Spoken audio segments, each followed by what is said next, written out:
কথা বলতেছি, এই কথা বা স্পিচের যে ইন্টারপ্রিটেশন এটা হয় হচ্ছে টেম্পোরাল লোবে ভার্নিস এরিয়াতে।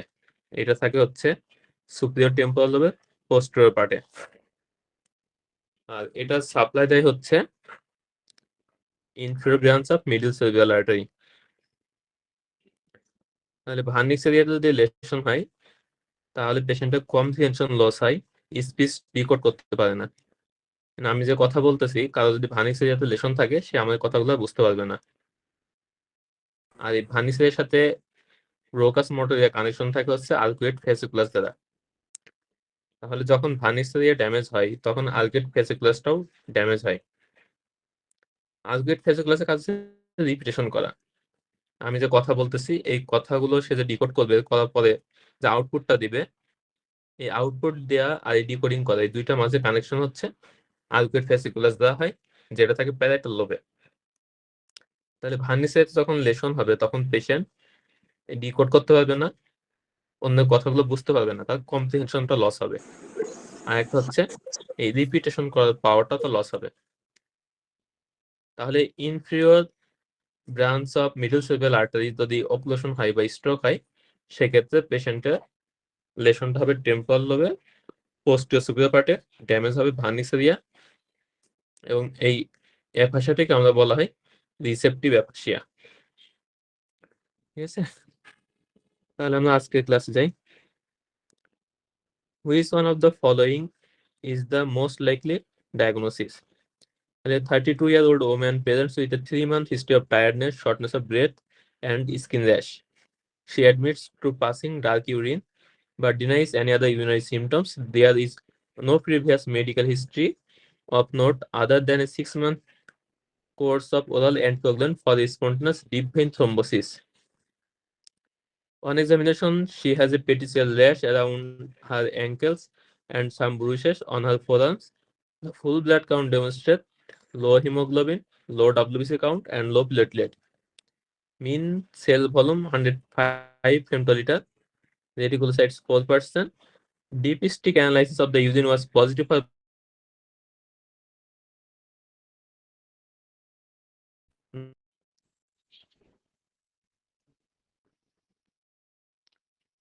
তাহলে একটা ইয়ং ফিমেল পেশেন্ট এখন প্রেজেন্ট করছে টায়ার্ডনেস, শর্টনেস অফ ব্রেথ এবং স্কিন র্যাশ নিয়ে।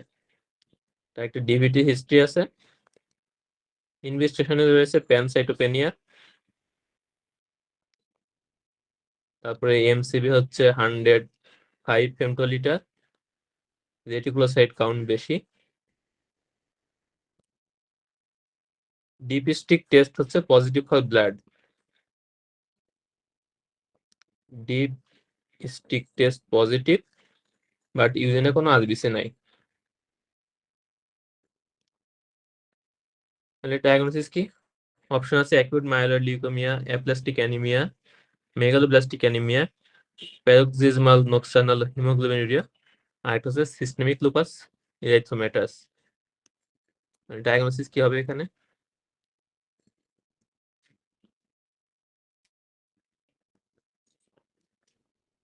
আচ্ছা, কোশ্চেন যদি বেশি কঠিন লাগে তখন আমরা যে কোনো একটা কুলো এখান থেকে কোশ্চেন থেকে সিনারিও বের করার চেষ্টা করবো।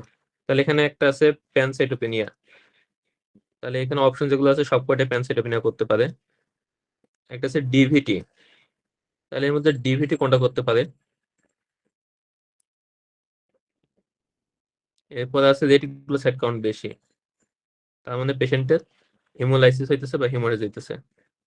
তাহলে প্যানসাইটোপেনিয়া, হিমোলাইসিস আর সাথে ডিভিটি সবগুলা মিলানো যায় কোনটা দিয়ে? Paroxysmal নক্সানাল haemoglobinuria.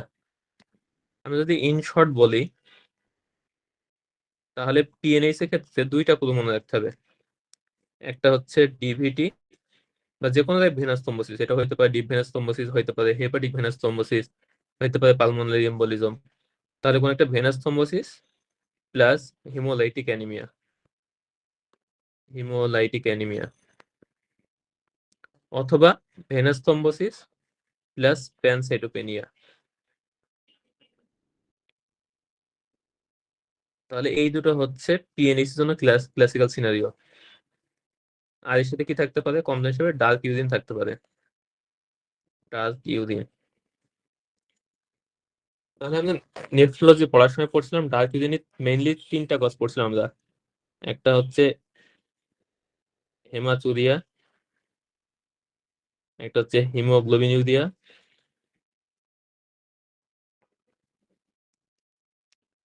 আর একটা হচ্ছে মায়োগ্লোবিন ইউরিয়া।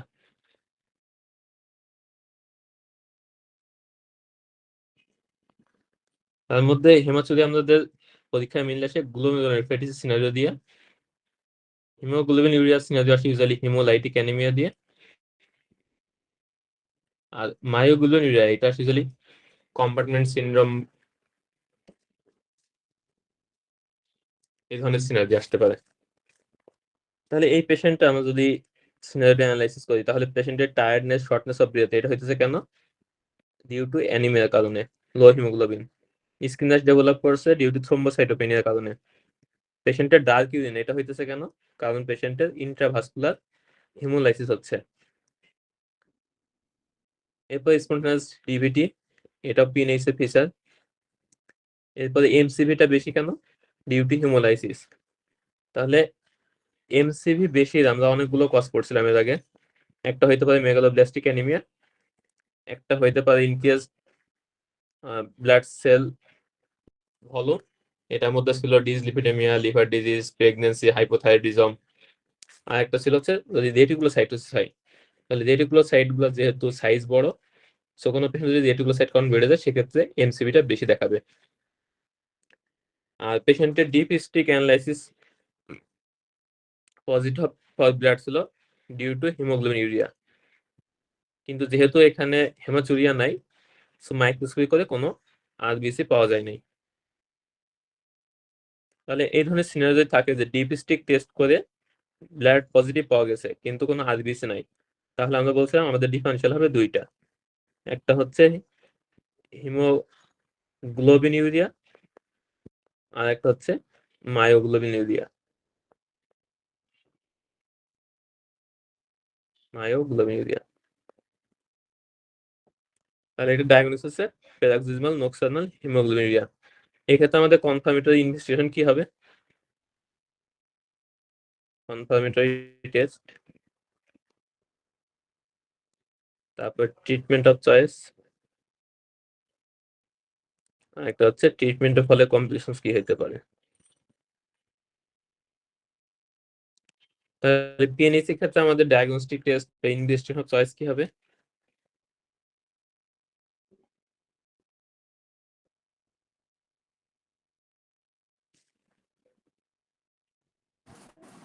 ইমিউনোফেনোটাইপিং। আনমিউট করে অ্যান্সার করতে পারেন অথবা টেক্সটে অ্যান্সার করতে পারেন যদি কেউ ডিরেক্ট অ্যান্সার করতেই লাগে। আচ্ছা, ফ্লো সাইটোমেট্রি। তাহলে পিএনএসি ক্ষেত্রে আমাদের কনফার্মেটরি ইনভেস্টিগেশন হচ্ছে ফ্লো সাইটোমেট্রি। ফ্লো সাইটোমেট্রি করলে আমরা কি পাবো? CD55 and CD59 deficient RBC পাবো। আচ্ছা, এক্ষেত্রে আমাদের ট্রিটমেন্ট অফ চয়েস কি হবে?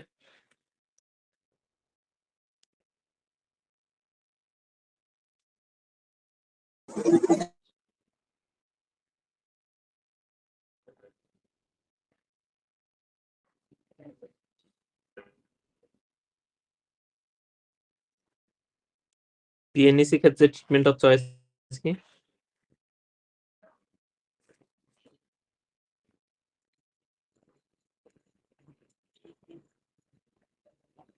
তাহলে পিএনএসি ক্ষেত্রে আমাদের ট্রিটমেন্ট চয়েস হবে অ্যান্টি-C5 মনোক্লোনাল অ্যান্টিবডি বা ইকুলিজুমাব। অ্যান্টি-C5 অ্যান্টিবডি যেটা পাওয়া যায় ইকুলিজুমাব নামে। তাহলে ইকুলিজুমাবের একটা ইম্পর্টেন্ট কমপ্লিকেশন হচ্ছে এক্ষেত্রে ইনফেকশনের রিস্ক বেড়ে যায়। ইউজুয়ালি কোন ব্যাকটেরিয়াল ইনফেকশন বেশি হয় যদি অ্যান্টি-C5 মনোক্লোনাল অ্যান্টিবডি বা ইকুলিজুমাব আমরা ইউজ করি?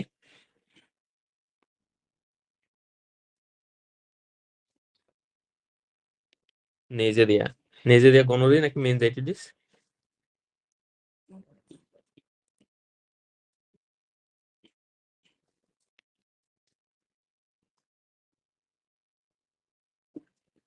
নেজেরিয়া মেনিনজাইটিস।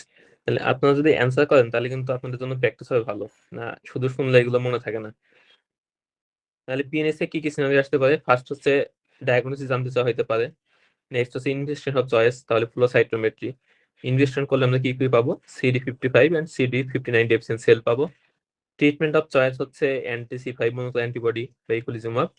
আর অ্যান্টি-C5 মনোক্লোনাল অ্যান্টিবডি বা ইকুলিজুমাব ইউজ করলে পেশেন্টের নেজিদের মেনিনজাইটিস ইনফেকশনের রিস্ক থাকে বেশি, এবং সেক্ষেত্রে আমাদেরকে তাহলে প্রোফাইলিক্স হিসেবে মেনিনজাইটিস ভ্যাকসিন দিয়ে রাখতে হবে আগে থেকে। তাহলে এগুলো পিএনএইচ থেকে কোশ্চেন আসতে পারে। এরপর next question, given this what is the likely underlying cause of hemolysis? তাহলে 34-year-old immigrant of African origin is prescribed ciprofloxacin for an infection. He suffers problems with acute hemolysis. You suspect glucose 6-phosphate dehydrogenase deficiency. তাহলে glucose 6-ফসফেট ডিহাইড্রোজেন ডেফিসিয়েন্সিতে main pathology কি থাকে? Underlying cause কি? তাহলে এখানে হচ্ছে কি হয়, এনএডিপিএস লেভেলটা কমে যায়। তাহলে এনএডিপিএস এর কাজ হচ্ছে অক্সিডেটিভ স্ট্রেস থেকে হেল্প করা বিসিকে। যদি অক্সিডেটিভ স্ট্রেস হয় এবং এনএডিপিএস লেভেল কমে যায়, সেক্ষেত্রে কি হবে? পিরিয়ডিক হিমোলাইসিস হবে। তাহলে অ্যান্সার হবে রিডিউস লেভেল অফ এনএডিপিএস।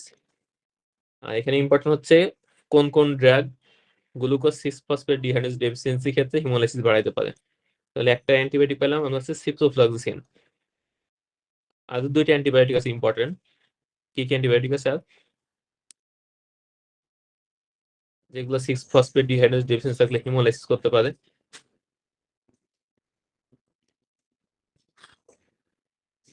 প্রিমাকোইন। প্রিমাকোইন একটা ইম্পর্টেন্ট অ্যান্টিম্যালেরিয়ার ড্রাগ, যেটা হচ্ছে 6-ফসফেট ডিহাইড্রোজেনেজ ডেফিসিয়েন্সি থাকলে হিমোলাইসিস বাড়াইতে পারে। অ্যান্টিবায়োটিক মধ্যে আর কি কি আছে? একটা তো আমরা পাইলাম সিপ্রোফ্লক্সাসিন,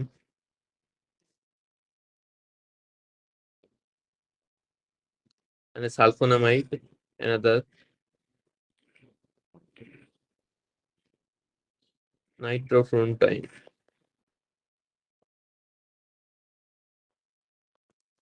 একটা সমাধান ইম্পর্টেন্ট হচ্ছে ড্যাপসন। তাহলে কোন কোন ড্রাগ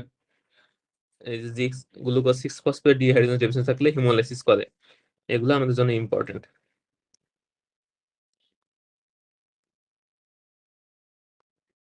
গ্লুকোজ 6-ফসফেট ডিহাইড্রোজেনেজ ডেফিসিয়েন্সি থাকলে আমরা যদি পিবিএফ করি তাহলে কয়েকটা স্পেশাল সেল পাওয়া যায়।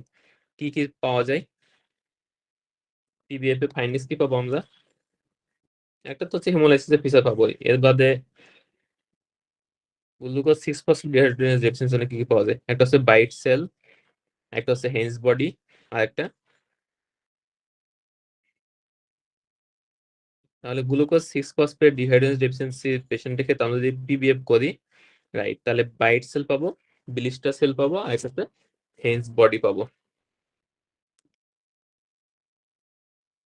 এরপর হচ্ছে which one of the following treatments is likely to be most appropriate. তাহলে পেশেন্টের সিনারিও কি বলতেছে?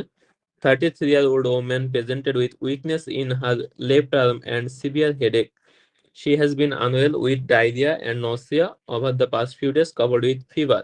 তাহলে ফিভার আছে, nausea, diarrhea আছে, সাথে headache and weakness আছে।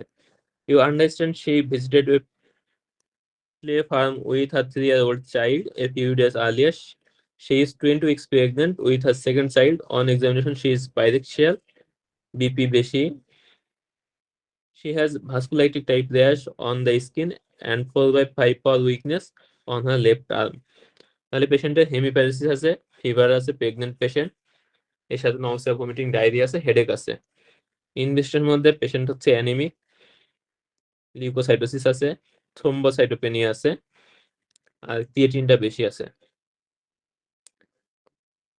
তাহলে ডায়াগনোসিস কি পেশেন্টের? আচ্ছা, ট্রিটমেন্টটা একজন রাইট অ্যান্সার দিয়েছেন। ট্রিটমেন্ট হচ্ছে প্লাজমা এক্সচেঞ্জ। তাহলে পেশেন্টের ডায়াগনোসিস হচ্ছে টিটিপি, ট্রিটমেন্ট করবো প্লাজমা এক্সচেঞ্জ দিয়ে।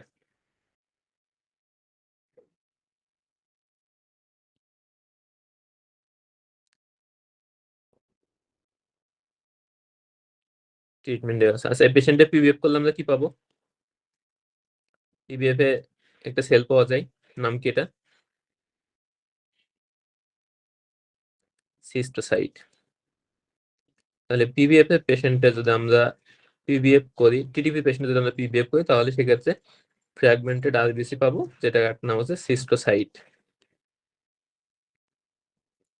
এক্ষেত্রে ইনভেস্টিগেশন কি করবো আমরা? ডায়াগনোসিস কনফার্ম করার জন্য ইনভেস্টিগেশন অফ চয়েস কি হবে?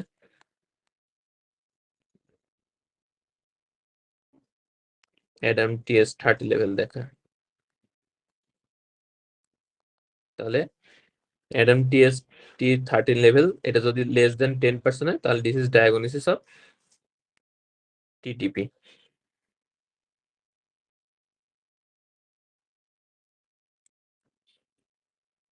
হচ্ছে what is the likely diagnosis. এই কোশ্চেনটা আসলে একটু মানে এফসিপিএস এর জন্য না, এটা মেনলি এমএসসিবির ক্ষেত্রে বেশি আসে। আমি একটু দেখি। 75-year-old woman attends her follow-up at the hematology clinic. She was initially referred by her GP with anemia, but currently has no symptoms. She has pulmonary TB 15 years ago, which was treated with conventional therapy.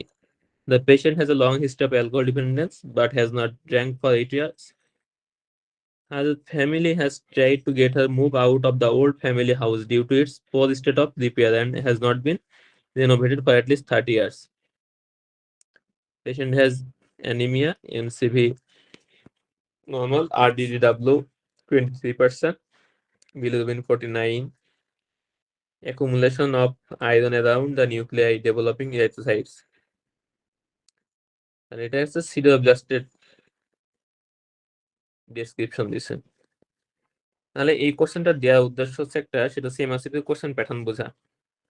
তাহলে এমআরসিপিতে lead poisoning এর scenario প্রায়ই থাকে।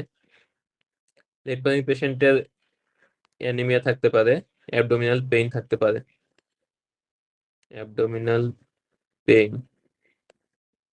আর PBF করলে কি বাঁচবে? এই sorry, bone marrow করলে সিডোব্লাস্ট পাওয়া যেতে পারে। এছাড়া কি পাওয়া যায়? পেজোফিলিক স্টেপলিং পাওয়া যায়।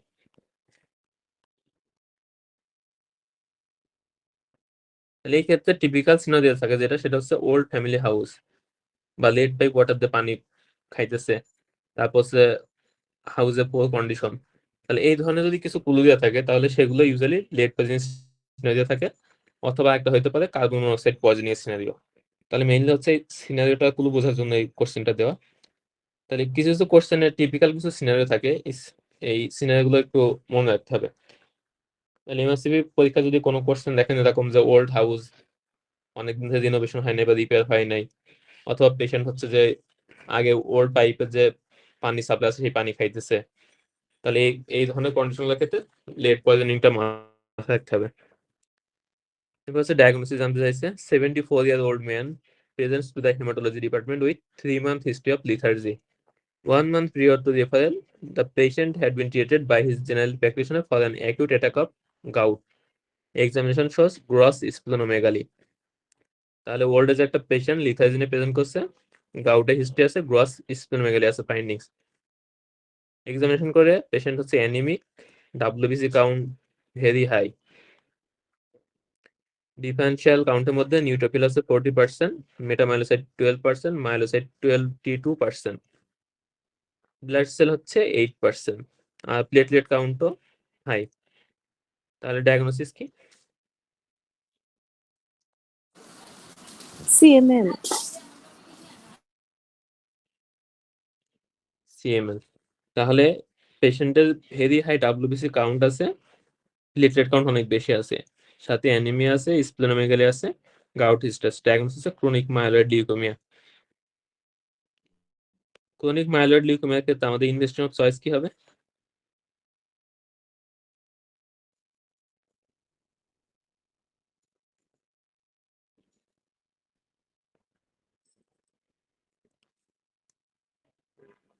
তাহলে এই ক্ষেত্রে আমরা ফিলাডেলফিয়া ক্রোমোজোম দেখব।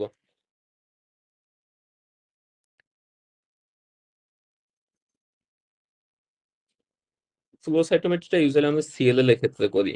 এখানে ইউজুয়ালি ক্রোমোজোম অ্যানালাইসিস করা হয়, আর একটা করা হচ্ছে যে আরএনএ অ্যানালাইসিস করা হয়। আচ্ছা, ফিলাডেলফিয়া ক্রোমোজোমে হচ্ছে কোন ধরনের ট্রান্সলোকেশন হয় এবং কোন কোন ক্রোমোজোমের মধ্যে হয়?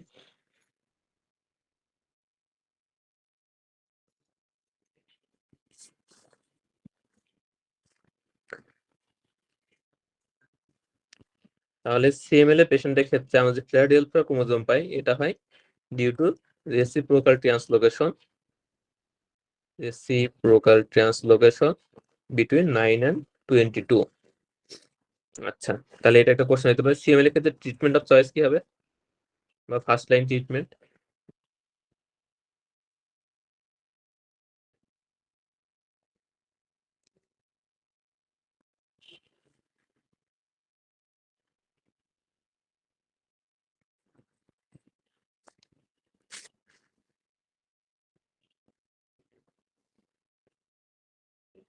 Tyrosine kinase inhibitor.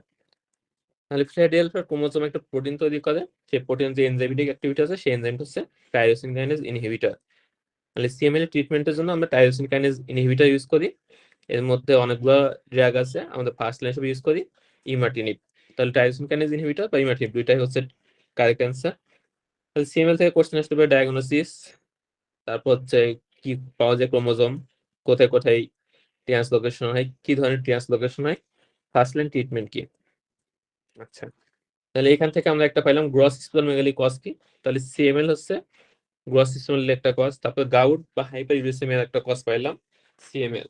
তাহলে যে কোনো মাইলোপ্রলিফারেটিভ বা লিম্ফোপ্রলিফারেটিভ ডিসঅর্ডার যেগুলো আছে এরা হচ্ছে গ্রস স্প্লেনোমেগালি করতে পারে, আর একটা হচ্ছে ইউরিক অ্যাসিড লেভেল বাড়াইতে পারে, গাউট কমপ্লিকেশন হিসেবে প্রেজেন্ট করতে পারে।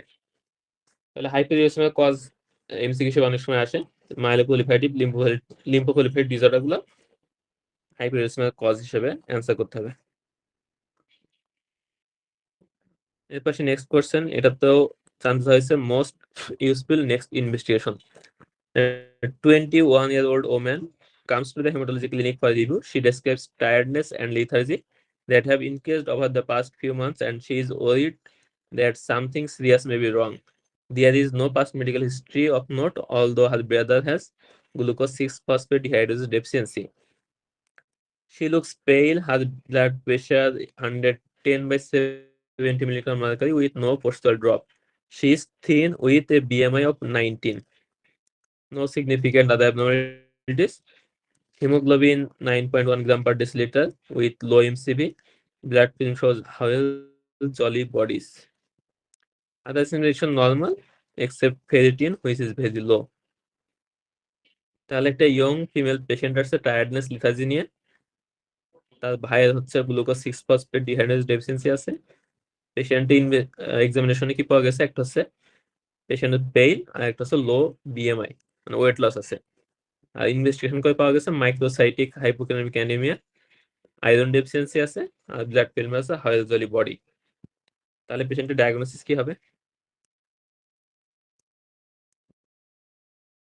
একজন অ্যান্সার করছেন অ্যান্টি-টিটিজি অ্যান্টিবডি। তাহলে এখানে হচ্ছে পেশেন্টের ডায়াগনোসিস হচ্ছে সিলিয়াক ডিজিজ। Coeliac disease. তাহলে পেশেন্টের ইয়ং ফিমেল পেশেন্ট যদি মাইক্রোসাইটিক হাইপোক্রমিক অ্যানিমিয়া প্রেজেন্ট করে সাথে ওয়েট লস থাকে, সেক্ষেত্রে আমরা সিলিয়াক ডিজিজ কনসিডার করব। এর সাথে একটা ইম্পর্টেন্ট ক্লু দিয়েছে হাইজলি বডি। তাহলে হাইজলি বডি আমরা ইউজুয়ালি পাই হাইপোস্প্লিনিজমের পেশেন্টের, যেমন সিলিয়াক ডিজিজ হইতে পারে, সিকল সেল ডিজিজ হইতে পারে বা পোস্ট স্প্লেনেক্টমি হইতে পারে। তাহলে এখানে হচ্ছে কনফিউজ করার জন্য একটা দিছে যে তার ভাইয়ের গ্লুকোজ 6-ফসফেট ডিহাইড্রেজ ডেফিসিয়েন্সি আছে। তাহলে এই ক্লুটা দেওয়া হয়েছে কনফিউজ করার জন্য। গ্লুকোজ 6-ফসফেট ডিহাইড্রেজ ডেফিসিয়েন্সি পেশেন্টগুলোর ক্ষেত্রেও পেশেন্টে অ্যানিমিয়া থাকতে পারে, তবে সেক্ষেত্রে এই ধরনের মাইক্রোসাইটিক হাইপোক্যালেমিক অ্যানিমিয়া বা iron deficiency, weight loss, Howell-Jolly body, এইগুলা হচ্ছে গ্লুকোজ 6-ফসফেট ডিহাইড্রেজ ডেফিসিয়েন্সি দিয়ে এক্সপ্লেন করা যাবে না। এখন আসেন সিলিয়াক ডিজিজ। তাহলে সিলিয়াক ডিজিজের ক্ষেত্রে আমাদের কনফার্মেটরি ইনভেস্টিগেশন কি হবে? অ্যান্টি-টিটিজি তো হচ্ছে স্ক্রিনিং টেস্ট বা ফার্স্ট লাইন টেস্ট বলা যায়। এই পেশেন্টটা আমরা কনফার্ম করার জন্য কি টেস্ট করব? Confirmatory investigation, regional biopsy. তাহলে পেশেন্টগুলো আমরা করবো কি upper GI endoscopy, upper GI endoscopy with biopsy. বায়োপসিটা ইউজুয়ালি ডিউডেনাম থেকে এবং ডিউডেনাম দুইটা জায়গা থেকে নেওয়া হয়। তাহলে এই ক্ষেত্রে কনফার্মেটরি হবে upper GI endoscopy with duodenal duodenal biopsy. Treatment হবে গ্লুটেন ফ্রি ডায়েট। এখন কোশ্চেন হচ্ছে এই পেশেন্টগুলোর সাথে একটা ইমিউনোগ্লোবিন ডেফিসিয়েন্সি থাকে। কোন ইমিউনোগ্লোবিন ডেফিসিয়েন্সি থাকে? IgA। IgA right answer. আচ্ছা, নেক্সট কোশ্চেন হচ্ছে সিলিয়াক ডিজিজের পেশেন্টগুলোর সাথে গ্লোমেরুলোনেফ্রাইটিস অ্যাসোসিয়েশন থাকে। কোনটা?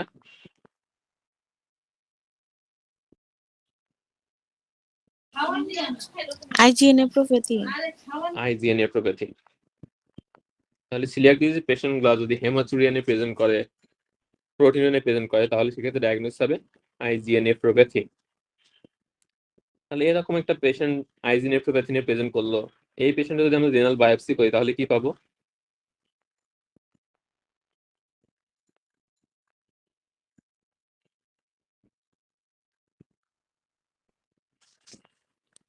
তাহলে IgA নেফ্রোপ্যাথির মেসেঞ্জিয়াল কি পাবো? একটা হচ্ছে মেসেঞ্জিয়াল হাইপারসেলুলারিটি পাবো, আর একটা হচ্ছে IgA ডিপোজিশন থাকবে। ঠিক আছে, IgA ডিপোজিশন। ওকে, এখন একটা কোশ্চেন হচ্ছে এটা আপনাদেরকে বলছিলাম এমসিকিউর জন্য, সিলিয়াক ডিজিজ পেশেন্টে কি কি কমপ্লিকেশনস হতে পারে? কমপ্লিকেশন তো আমরা তিনটা ম্যালিগনেন্সির নাম বলছিলাম, three carcinoma associated with coeliac disease. কি কি কার্সিনোমা হতে পারে? একটা হচ্ছে টি cell lymphoma,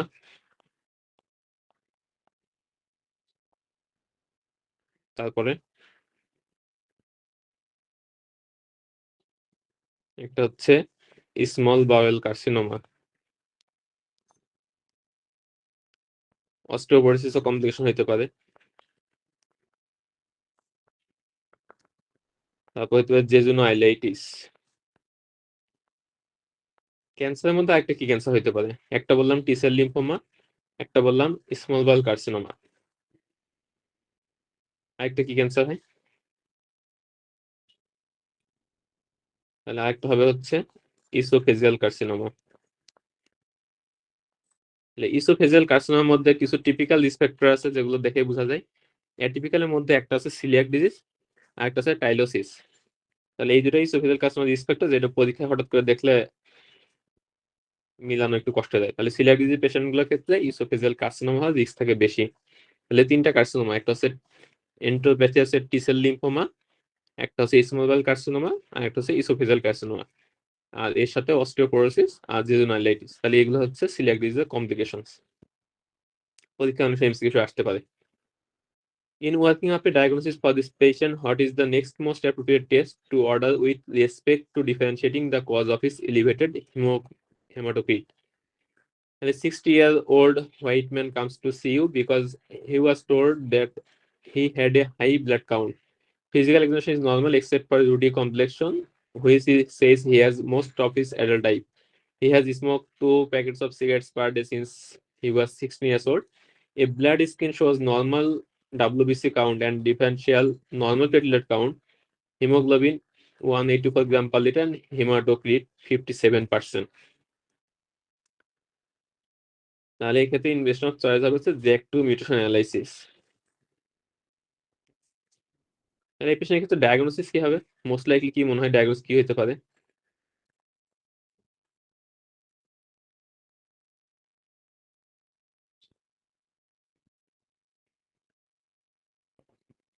polycythaemia.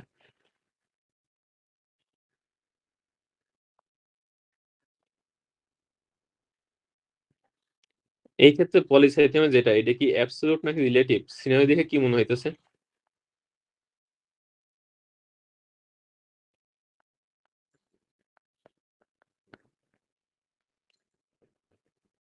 Relative polycythaemia.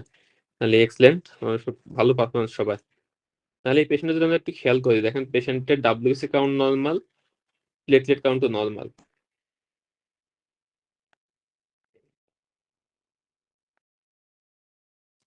তাহলে পলিসাইথেমিয়া রুব্রা ভেরা যদি আমরা চিন্তা করি, পলিসাইথেমিয়া রুব্রা ভেরা পেশেন্টে কিন্তু এটা যেহেতু মাইলোপ্রলিফারেটিভ ডিসঅর্ডার, সো সবগুলো ব্লাড কাউন্টই বাড়বে। তাহলে পিআরবি পেশেন্টের ডাব্লিউসি কাউন্ট, প্লেটলেট কাউন্ট আর হচ্ছে হিমোগ্লোবিন সবগুলাই বাড়ে। তাহলে এই পেশেন্টের ডাব্লিউবিসি এবং প্লেটলেট নর্মাল। তাহলে এই ক্ষেত্রে দুইটা হইতে পারে, একটা হইতে পারে অ্যাবসলিউট পলিসাইথেমিয়া কিন্তু সেকেন্ডারি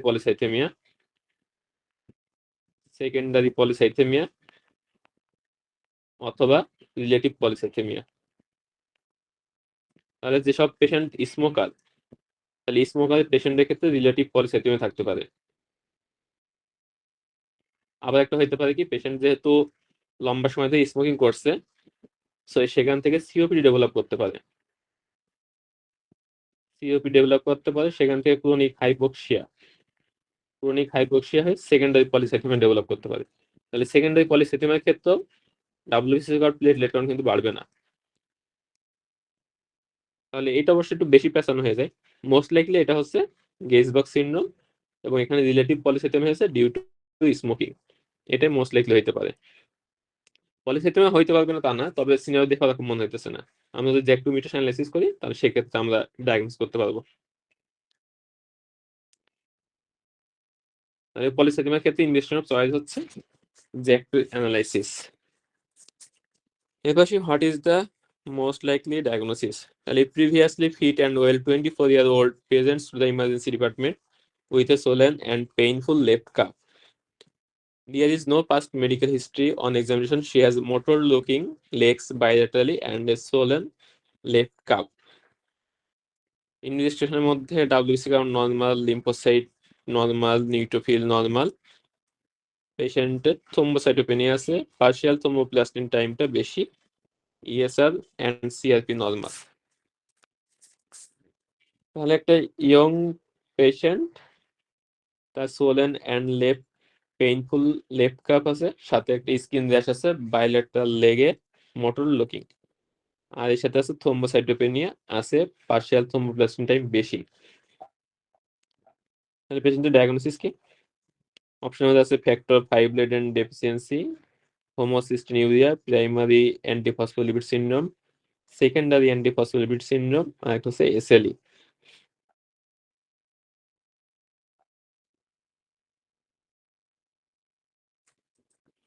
এপিএস। তাহলে এই ক্ষেত্রে ডায়াগনোসিস হচ্ছে অ্যান্টিফসফোলিপিড সিনড্রোম। তাহলে সোলেন অ্যান্ড পেইনফুল লেফট কাপ, তাহলে এটা আসলে বলতে বোঝাচ্ছে ডিভিটি।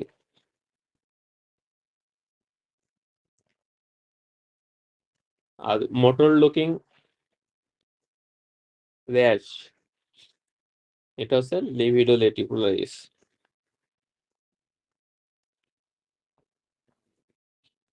অ্যান্টিফসফোলিপিড সিনড্রোমের পেশেন্টগুলো কমনলি থ্রোম্বোসাইটোপেনিয়া থাকতে পারে। আর পার্শিয়াল থ্রোম্বোপ্লাস্টিন টাইপ, এটা বাড়ছে ডিউ টু লুপাস অ্যান্টিকোয়াগুল্যান্ট।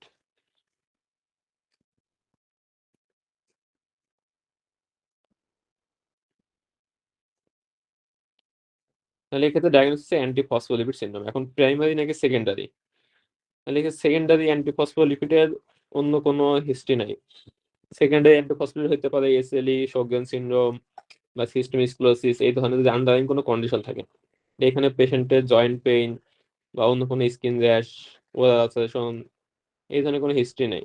তাহলে এটা হচ্ছে প্রাইমারি অ্যান্টিফসফোলিপিড সিনড্রোম। আর এই ধরনের লিপিডো রেটিকুলারিস এটা অ্যান্টিফসফোলিপিড সিনড্রোমে হইতে পারে। তাহলে এই পেশেন্টের ক্ষেত্রে এখন কি দিয়ে ট্রিটমেন্ট করবো আমরা? ট্রিটমেন্ট কি হবে?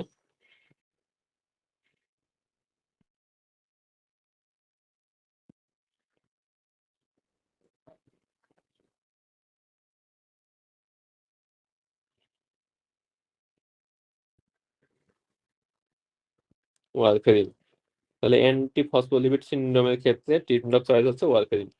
তাহলে এখান থেকে একটু জিনিস রাখা লাগবে, thrombosis plus low platelet count, এই ধরনের যদি কম্বিনেশন পান কোথাও, যে পেশেন্টের ডিভিটি আছে বা স্ট্রোক করছে বা পালমোনারি এম্বোলিজম হয়েছে, সাথে প্লেটলেট কাউন্ট কম, তাহলে কয়েকটা জিনিস চিন্তা করতে হবে। একটা হচ্ছে ডিআইসি, একটা হচ্ছে টিটিপি, তারপর হচ্ছে এইচআইটি, হেপার-ইনডিউসড থ্রোম্বোসাইটোপেনিয়া, আর একটা হচ্ছে এপিএস, অ্যান্টিফসফোলিপিড সিনড্রোম। তাহলে এই 3 অক্ষর বিশিষ্ট যেগুলো আছে, এগুলো সবগুলাতেই থ্রোম্বোটিক ম্যানিফেস্টেশন হতে পারে, প্লেটলেট কাউন্ট কম হতে পারে। আচ্ছা, অ্যান্টিফসফোলিপিড অ্যান্টিবডি সিন্ড্রোমের ক্ষেত্রে আমাদের ট্রিটমেন্ট অফ চয়েস হচ্ছে ওয়ারফেরিন। আর অ্যাসপিরিন দেবো যদি পেশেন্ট হচ্ছে প্রেগনেন্ট হয়, তাহলে ওয়ারফেরিন তো টেরাটোনিক ড্রাগ। প্রেগনেন্সিতে যেহেতু আমরা ওয়ারফেরিন দিতে পারছি না, সেক্ষেত্রে আমরা অ্যাসপিরিন দেবো এবং পরবর্তী লো মলিকুলার হেপারিন অ্যাড করবো। তাহলে নর্মাল ইপিএস এর পেশেন্টের ক্ষেত্রে ট্রিটমেন্ট অফ চয়েস ওয়ারফেরিন, প্রেগনেন্সির ক্ষেত্রে aspirin and low molecular heparin. Usually আমরা স্ট্রোকের পেশেন্টগুলোর ক্ষেত্রে অ্যাসপিরিন ইউজ করি, আর ভেনাস থ্রম্বোসিসের ক্ষেত্রে ওয়ারফেরিন ইউজ করি। কিন্তু অ্যান্টিফসফোলিপিড অ্যান্টিবডি সিন্ড্রোম হচ্ছে এক্সেপশন। এই ক্ষেত্রে স্ট্রোক হোক বা কোনো ভেনাস থ্রম্বোসিস হোক, যে কোনো ধরনের ভাস্কুলার অক্লুশন হোক না কেন, আমাদের ট্রিটমেন্ট অফ চয়েস হবে warfarin. Which one of the following is the most frequent complications causing death in patient with CLL? তাহলে এটা আসলে বোঝার কিছু না, মুখস্থ করছেন। অ্যান্সার জানা থাকলে পড়তে পারবেন, না হলে করা যাবে না। তাহলে এমআরসিপি পরীক্ষাগুলোতে বা এফসিএস অনেক কিছু কিছু এরকম কোশ্চেন দেয়, ডিরেক্ট কোশ্চেন, কোনো সিনারিও নাই। যদি অ্যান্সার জানা থাকে মুখস্থ তাহলে পারা যাবে, না হলে পারা যাবে না।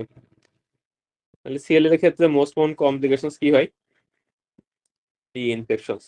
তাহলে সিএল এর পেশেন্ট গুলো ইউজুয়ালি ডেথ হয় ইনফেকশনের কারণে। এখানে ইনফেকশন বেশি হয় কেন? আমাদের ক্লাসে সিএল এর একটা কমপ্লিকেশনস দিয়ে শেষ করছিলাম কোশ্চেন, ডিউ টু হাইপোগামাগ্লোবিউলিনিয়া।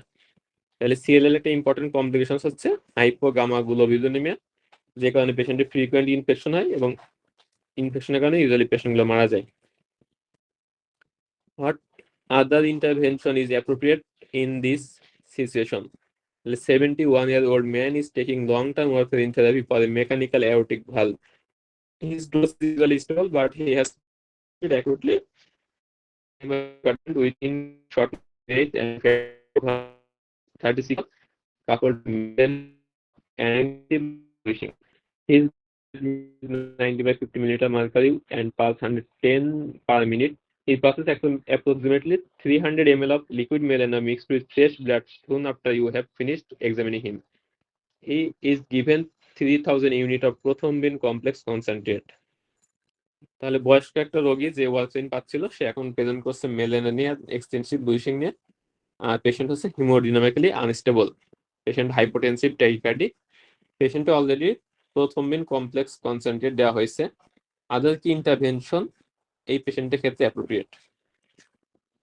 তাহলে ওয়ারফেরিন আমরা হেমাটোলজি পড়াশোনা বলছিলাম, যদি মেজর ব্লিডিং হয়, হিমোডিনামিক্যালি আনস্টেবল থাকে, তাহলে সেক্ষেত্রে আমরা ওয়ারফেরিন বন্ধ করবো, প্রথমবিন কমপ্লেক্স কনসেন্ট্রেট দেবো, সাথে একটা জিনিস কি দেবো? Vitamin K. এখন ভিটামিন কে অপশন তো দুইটা আছে, 1 মিলিগ্রাম দেবো নাকি 5 মিলিগ্রাম দেবো?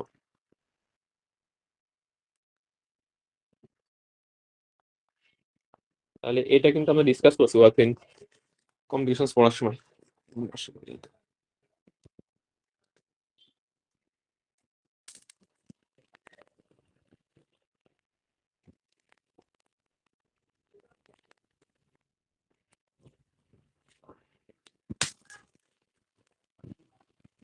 তাহলে পেশেন্টের যদি মেজর ব্লিডিং থাকে, সেক্ষেত্রে আমরা দেবো high dose vitamin K, 5 to 10 milligram IV. আর যদি মাইনর ব্লিডিং থাকতো, সেক্ষেত্রে আমরা 1 মিলিগ্রাম দিতে পারতাম। তাহলে এই ক্ষেত্রে আমরা দিব 5 মিলিগ্রাম। তাহলে মেজর হেমোরেজ ইন ওয়ারফেরিন পরীক্ষার জন্য খুবই ইম্পর্টেন্ট। ফার্স্ট হচ্ছে আমরা ওয়ারফেরিন বন্ধ করবো, প্রথম মেন কমপ্লেক্স কনসেন্ট্রেট দেবো, এর সাথে আইভি ভিটামিন কে দেবো 5 মিলিগ্রাম। তাহলে ডোজটা মনে রাখতে হবে, এখানে হাই ডোজ ইউজ করি। Which one of the following features is most characteristic of Waldenstrom's macroglobulinemia? তাহলে অ্যান্সার কি হবে? অপশন আছে bony pain, monoclonal IgM peak, renal impairment, multiple osteolytic lesions, absence of immunoparesis. মানে সবাই রাইট অ্যান্সার করছেন। তাহলে answer হবে মনোক্লোনাল আইজিএম পিক। তাহলে ওয়ার্ডেনস্ট্রমসে মেইনলি আইজিএমটা বাড়ে। আর বনি পেইন, রেনাল ইম্পেয়ারমেন্ট, অস্টিওলাইটিক লেশন, এগুলো আমরা কোথায় পাই?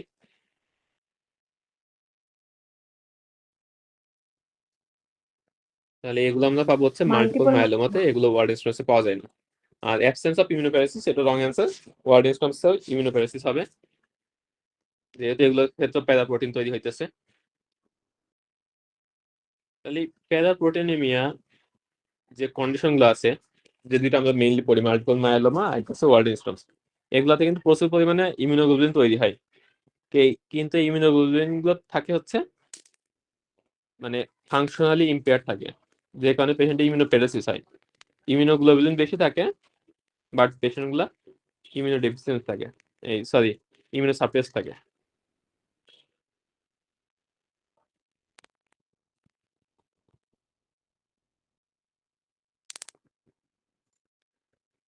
তারপর কোশ্চেন বলছে a 22-year-old man presented with 6-month history of fatigue, polyuria and noxuria. He also reported a craving for very cold water. He had no past medical history. Exam ইনভেস্টিগেশনে বলছে কি serum sodium বেশি, concentration hypernatraemia আছে, potassium normal limit, serum urea কিছুটা বেশি, serum creatine normal, paired osmolalities after fluid deprivation. তাহলে fluid ডেপ্রাইভেশন করার পরে ইউরিন অসমোলারিটি একেবারে লো, বাড়ে নাই, সেরাম অসমোলারিটি কিছুটা বাড়ছে, ভালোই বাড়ছে আর কি। তাহলে একটা পেশেন্ট আসছে পলিউরিয়া নক্সুরিয়া নিয়ে, যার সোডিয়াম কনসেন্ট্রেশন বেশি, ইউরিয়া কনসেন্ট্রেশন বেশি, ফ্লুইড ডেপ্রাইভেশন টেস্ট করার পরে ইউরিনের অসমোলারিটি কোনো চেঞ্জ হয়নি। তাহলে এক্ষেত্রে ডায়াগনোসিস কি হবে?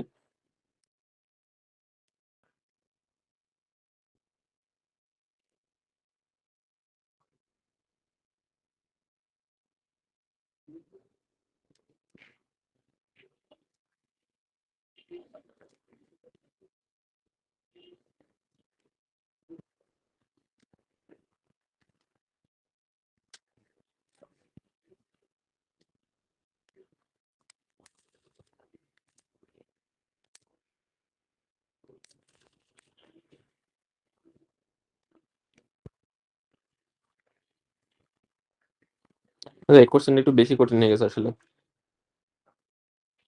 তাহলে পলিউরিয়া নক্সুরিয়া বা পলিডিপসিয়া এগুলো মেইন ডিফারেন্সিয়াল হচ্ছে ডায়াবেটিস মেলাইটাস, ডায়াবেটিস ইনসিপিটাস, একটা হচ্ছে প্রাইমারি পলিডিপসিয়া।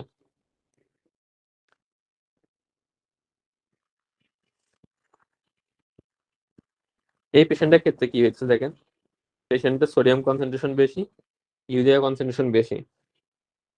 তাহলে এটা হইতে পারে কি ক্ষেত্রে, ইউজুয়ালি যদি পেশেন্ট গুলোর ক্ষেত্রে ডিহাইড্রেট থাকে বা এক্সেসিভ ওয়াটার লস হয়। এখানে ডায়াবেটিসের কোনো কথাই বলা হয় নাই, ব্লাড গ্লুকোজ টোজ কোনো কিছু দেওয়া হয় নাই। তাহলে একটা হইতে পারে ডায়াবেটিস ইনসিপিটাস, আর একটা হতে পারে প্রাইমারি পলিডিপসিয়া। এই পেশেন্টের ফ্লুইড ডেপ্রাইভেশন করার পরেও ইউরিন অসমোলারিটি কোনো চেঞ্জ হয় নাই। তাহলে আমাদের নর্মাল বডির রেসপন্স কি? আমাদের বডিতে যখন সোডিয়াম কনসেন্ট্রেশন বেড়ে যায় তখন কি হবে, সেরাম অসমোলারিটিটা বাড়ে।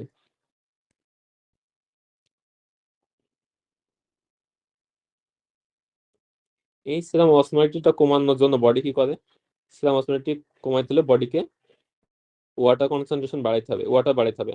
সে তখন কি করে, বেশি বেশি ওয়াটার দিয়ে দূষণ করে কিডনি থেকে।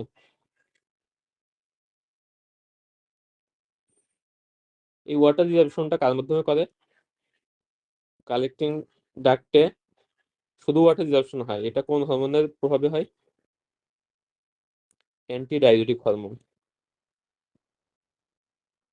তাহলে বডিতে যখন এই সোডিয়াম কনসেন্ট্রেশন বেড়ে যায়, হাইপারনেট্রিমিয়া বা হাইপার অসমোলারিটি ডেভেলপ করে, তখন বডি কি করে, বেশি বেশি এডিএস রিলিজ করে, ওয়াটার রিঅ্যাবসন করে করে এই সোডিয়ামের কনসেন্ট্রেশনটা কমানোর চেষ্টা করে। তাহলে হাইপার অসমোলারিটি এটা হচ্ছে এডিএস রিলিজের জন্য মেইন স্টিমুলেটিং ফ্যাক্টর। কোনো পেশেন্ট ফ্লুইড ডিপ্রাইভড হয়, এই পেশেন্টের এমনিতে সোডিয়াম কনসেন্ট্রেশন বেশি, এর যদি আরো ফ্লুইড ডিপ্রাইভেশন করা হয়, পানি আরো কম খায়, তাহলে বডি নর্মাল রেসপন্স হওয়ার কথা ছিল কি, সে আরো বেশি বেশি এডিএস রিলিজ করবে এবং ওয়াটার রিঅ্যাবসন করে এই সোডিয়াম কনসেন্ট্রেশনটাকে ঠিক করার চেষ্টা করবে বা অসমোলারিটি কারেকশন করার চেষ্টা করবে। কিন্তু ওয়াটার ডিপ্রাইভেশন করার পরে কি চেঞ্জ হয়েছে, পেশেন্টের সেরাম অসমোলারিটি আরো বেড়ে গেছে, মানে সে ওয়াটার রিঅ্যাবসন করতে পারতেছে না। অপরদিকে ইউরিনের যে কনসেন্ট্রেশন, ইউরিনের যে অসমোলারিটি এটা আরো কম। তাহলে কোনো পেশেন্টে যদি কিডনি থেকে বেশি বেশি ওয়াটার রিঅ্যাবসন করা হয়, তাহলে যে ইউরিনটা বের হবে, পাস করবে পেশেন্ট, এই ইউরিনটা হওয়ার কথা ছিল কনসেন্ট্রেটেড ইউরিন। কনসেন্ট্রেটেড ইউরিন মানে ইউরিনের অসমোলারিটি আরো বেশি হওয়ার কথা ছিল। অথচ এই পেশেন্ট ফ্লুইড ডেপ্রাইভেশন করার পরে ইউরিনের অসমোলারিটি একটু বাড়ে নাই, খুবই লো। দেখেন নর্মাল হচ্ছে মোর দেন 750 হওয়া উচিত ছিল, তার আছে 138। অপরদিকে সেরাম অসমোলাইটে তার কমানোর কথা ছিল বাই ওয়াটার রিজার্পশন, কিন্তু সেটা সে করতে পারেনি, বরং অসমোলাইটার বেড়ে গেছে। তার মানে এই পেশেন্টের সমস্যা কি হইতেছে, এই এডিএইচটার সমস্যা হইতেছে। হয় পেশেন্টে এডিএইচ রিলিজ করতে পারতেছে না, অথবা এডিএইচ রিলিজ করলেও সেই এডিএইচটা ঠিক মতো কিডনিতে কাজ করতেছে না। তার মানে পেশেন্ট আসলে ডায়াবেটিস ইনসিপিটাস আছে, যে কারণে তার সোডিয়াম কনসেন্ট্রেশনও বেশি এবং ফুলি ডেপ্রিভেশন টেস্ট করার পরেও তার ইউরিনে অসমোলাইটি বাড়ে নাই, সেরাম অসমোলাইটি বেড়ে গেছে। তাহলে ডায়াবেটিস ইনসিপিটাসের কজ এখানে কি আছে? তাহলে এই সিকেল সেল ট্রেট কিন্তু নেফ্রোজেনিক ডায়াবেটিস ইনসিপিটাস করে। এটা একটু বেশি কঠিন হয়ে গেছে। তাহলে ডায়াবেটিস ইনসিপিটাস যখন কজ দেখবেন, ওখানে দেখবেন অনেকগুলো কজ আছে। এর মধ্যে ইম্পর্টেন্ট হচ্ছে হাইপোক্যালেমিয়া, হাইপারক্যালসেমিয়া, তারপর লিথিয়াম, ডেমিক্লোসাইক্লিন। লাস্টে মনে করে লেখা আছে সিকেল সেল নেফ্রোপ্যাথি, এটা ডায়াবেটিস ইনসিপিটাস করে। তাহলে এই পেশেন্টের ডায়াগনোসিস হচ্ছে diabetes insipidus due to sickle cell trait, এবং পেশেন্টের এডিএস এর প্রপার ফাংশন না থাকার কারণে পেশেন্টের যে পলিউরিয়া হইতেছে, সোডিয়াম কনসেন্ট্রেশন বেড়ে যাচ্ছে, আর ফুলি ডেপ্রিভেশন টেস্ট করার পরে তার ইউরিন অসমোলাইটি চেঞ্জ হয় নাই এবং সেরাম অসমোলাইটি আরো বেশি বেড়ে গেছে। এটা অ্যান্সার হচ্ছে sickle cell trait. White craving specially for cold water. এটা আসলে জাস্ট তার ক্রেভিং আছে, ভেরি কোল্ড ওয়াটার এখানে আসলে খুব বেশি সিগনিফিকেন্ট কিছু না আর কি। কোল্ড ওয়াটার সাথে কোনো রিলেশন আছে এটা আমার জানা নাই, জাস্ট ওয়াটারের প্রতি তার বেশি আছে। তারপর আমি দেখবো না যে কোল্ড ওয়াটারের সাথে কোনো রিলেশন আছে কিনা এডিএস এর। Which of the following is the most likely diagnosis? তাহলে 76-year-old woman presents to the emergency department with bleeding around her gums when she cleans her teeth. তাহলে বয়স্ক রোগী গাম ব্লিডিং নিয়ে প্রেজেন্ট করছে। She has been feeling increasingly lethargic and is finding it increasingly difficult to eat because of abdominal fullness. 2 episodes of herpes zoster over the past 6 months. Examination reveals BP normal, pulse normal. There is evidence of dry bleeding around her gums, bruising on her both arms and legs, gross splenomegaly. তাহলে একটা বয়স্ক female patient present করছে গাম bleeding নিয়ে। এর আগে তার herpes zoster একটা infection হয়েছে 2 episodes-এ। অ্যাবডোমিনাল ফুলনেস আছে, গ্রস স্প্লেনোমেগালি আছে। Patient anaemic, thrombocytopenic, WBC count অনেক বেশি, এর মধ্যে মোস্ট আছে লিম্ফোসাইটোসিস। ডায়াগনোসিস কি? তাহলে এটা ডায়াগনোসিস ক্রনিক লিম্ফোসাইটিক লিউকোমিয়া। তাহলে পেশেন্টের সিনারিও দেখেই হুট করে কিন্তু মানে অ্যান্সার করা যাবে না, এখানে দেখতে হবে যে ডাব্লিউবিসি কাউন্ট কোনটা বেশি বাড়ছে। তাহলে সিএমএল এবং সিএলএল এগুলো কিন্তু সিনারিও মোটামুটি সেমই থাকে, দেখতে হবে সেল কাউন্ট কোনটা বেশি বাড়ছে। তাহলে এই পেশেন্টের যে recurrent 2 episodes of herpes zoster infection হয়েছে, এটার কারণ কি?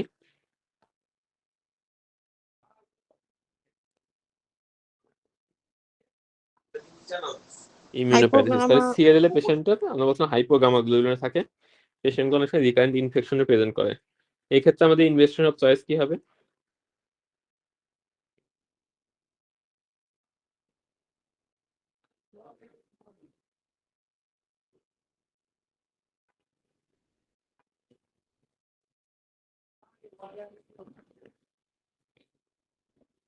তাহলে ফ্লো সাইটোমেট্রি। তাহলে সিএলএল এর পেশেন্টের ক্ষেত্রে আমাদের ইনভেস্টিগেশন চয়েস হচ্ছে flow cytometry with immunophenotyping. A 22-year-old woman presents to the hematology clinic with a history of menorrhagia. Her mother and her sister suffered from the same problem, and her brother suffered bleeding for a prolonged period after the wisdom tooth extraction. Pulse, BPTP সব normal, haemoglobin, WBC count, platelet count সবই normal, partial thromboplastin টাইমটা বেশি। তাহলে young female patient মেনোহেজিনি present করছে, তার বোনের, মায়ের এবং ভাইয়েরও সেম টাইপের সমস্যা আছে। বোনের মায়ের সেম সমস্যা আছে, আর ভাইয়ের আছে টুথ এক্সট্রাকশনের পরে ব্লিডিং হিস্ট্রি আছে। আর ইনভেস্টিগেশন করে দেখা যাচ্ছে সবই নর্মাল, শুধু পার্শিয়াল থ্রম্বোপ্লাস্টিন টাইমটা বেশি। তাহলে ডায়াগনোসিস কি হবে এক্ষেত্রে?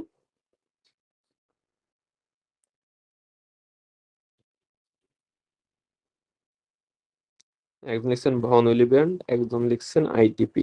আইটিপি তো অপশনে নাই অবশ্য।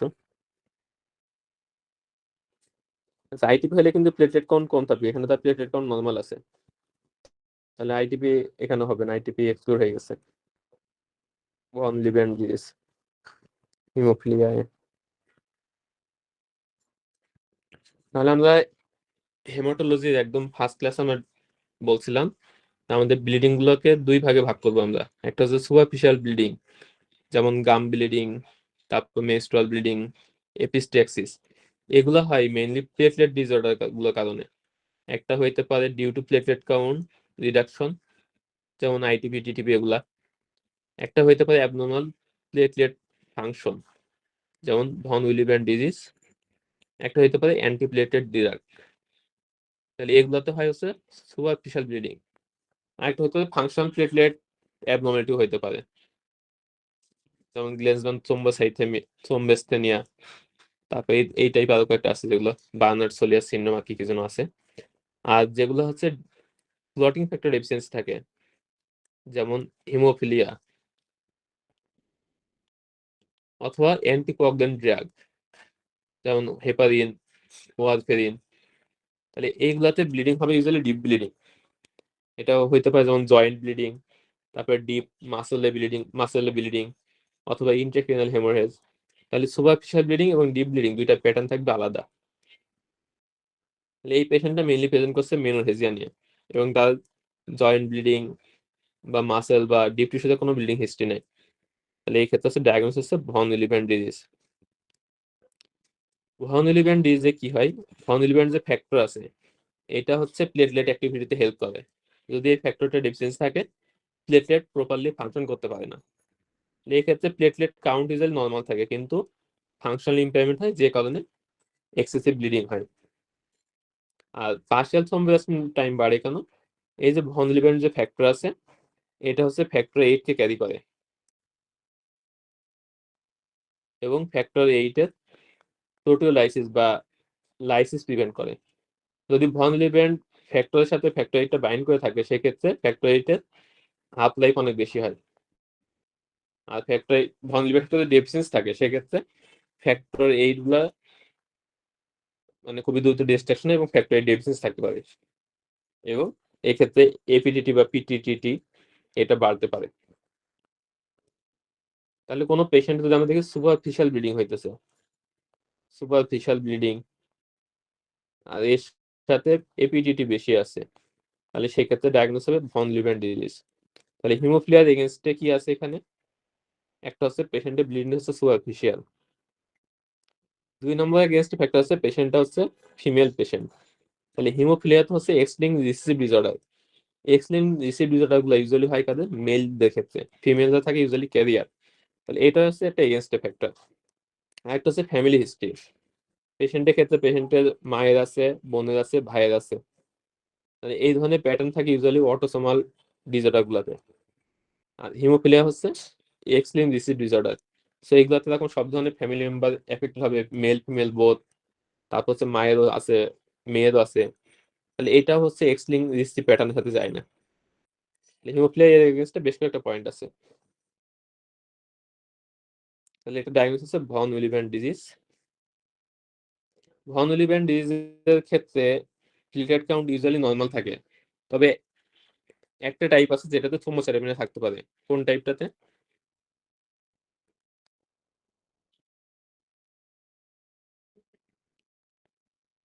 ভন উইলিব্যান্ড ডিজিজের মধ্যে কোন টাইপটা থ্রোম্বোসাইটোপেনিয়ার সাথে অ্যাসোসিয়েট থাকে?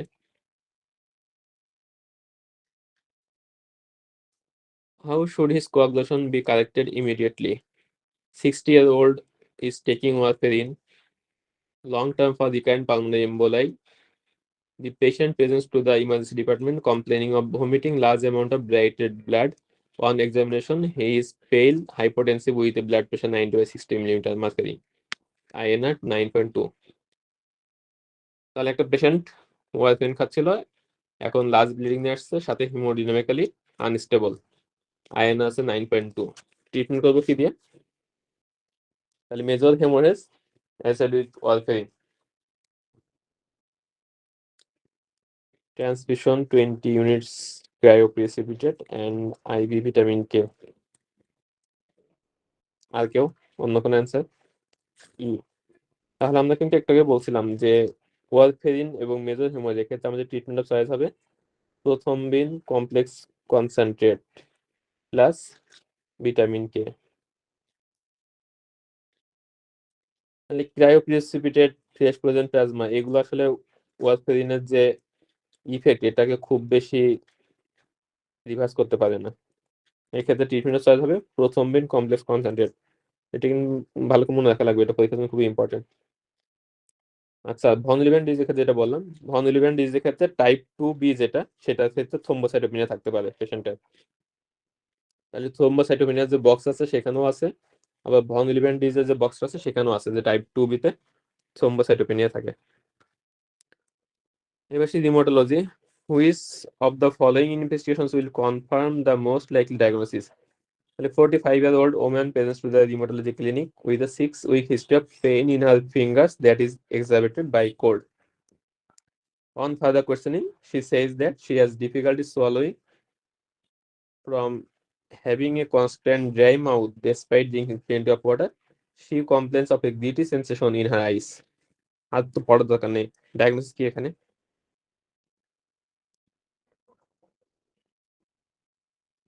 তাহলে একটা female patient শোকজেন syndrome.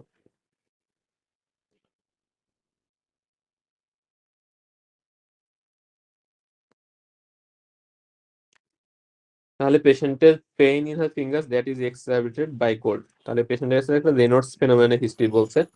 Reynolds phenomenon আমরা ইউজুয়ালি পাই হচ্ছে মোস্ট কমনলি সিস্টেমিক স্ক্লেরোসিসে, এছাড়া শোকজেন সিনড্রোম এবং এসএলই পেশেন্টগুলোর ক্ষেত্রে পাওয়া যেতে পারে। এছাড়া পেশেন্টের ড্রাই মাউথ আছে, ড্রাই আইজ আছে, তাহলে ডায়াগনোসিস হচ্ছে শোকজেন সিনড্রোম। এখন ইনভেস্টিগেশন কি করবো তাহলে কনফার্ম করার জন্য?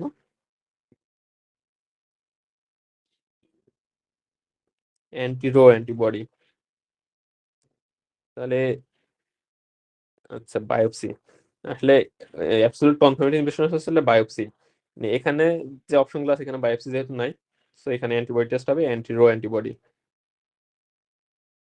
আর শোকজেন সিনড্রোমের ক্ষেত্রে মোস্ট কনফার্মেটরি বা ডায়াগনস্টিক টেস্ট হচ্ছে বায়োপসি। কোন জায়গা থেকে আমরা বায়োপসি করি?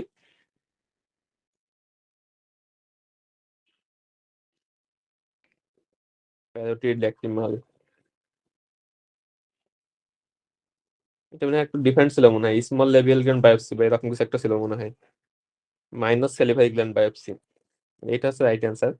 মানে শোকজেন সিনড্রোমের ক্ষেত্রে আমরা হচ্ছে অ্যান্টিডো অ্যান্টিবডি দেখতে পারি, তবে কনফার্মেড টেস্ট হচ্ছে মাইনাস সেলিভারি গ্ল্যান্ড বায়োপসি বা স্মল সেলিভারি গ্ল্যান্ড যেটা বলেন, এই গ্ল্যান্ডে বায়োপসি করে আমরা কনফার্ম করতে পারি।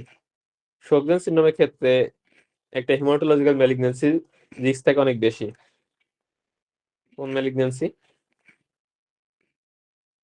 লিম্ফোমা। এক্সেলেন্ট। তাহলে শোকজেন সিনড্রোমের পেশেন্টের ক্ষেত্রে লিম্ফোমা রিস্ক থাকে অনেক বেশি। লেবিয়ালো আছে কোন একটা বইয়ে।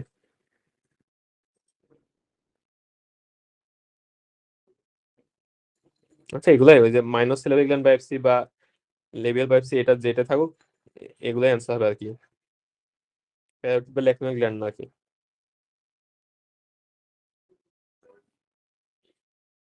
Which one of the following is the most likely diagnosis? এটাও ডেভিডসনের বক্সে আছে কিন্তু। 49-year-old man who works in a plant assembling small to medium-sized machine tools presents to the clinic complaining of pain on wrist extension. He says that problem is getting worse at work and he is unable to grip well. এরপরে pulse pressure BMI অনেক কিছু বলা হয়েছে।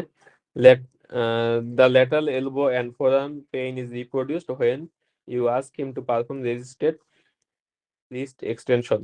Maximal point of pain is about 0.5 to 1 centimeter distal to the lateral epicondyle. Diagnosis কি হবে তাহলে? পেশেন্টের painful wrist extension আছে, পেইনটা বেশি হয় যখন হচ্ছে সে রেজিস্টেড রিস্ট এক্সটেনশন করে, আর পেইনটার ম্যাক্সিমাম পয়েন্ট হচ্ছে ল্যাটারাল এপিকন্ডাইলে 0.5 to 1 সেন্টিমিটার ডিস্টালি।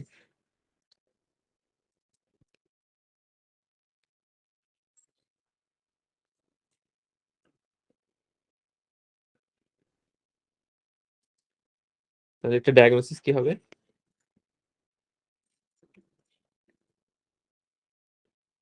আচ্ছা, ডেভিডসনের একটা বক্স আছে এলবো পেইন। এই বক্সের মধ্যে জাস্ট 3টা না 4টা মনে হয় কজ দেওয়া আছে।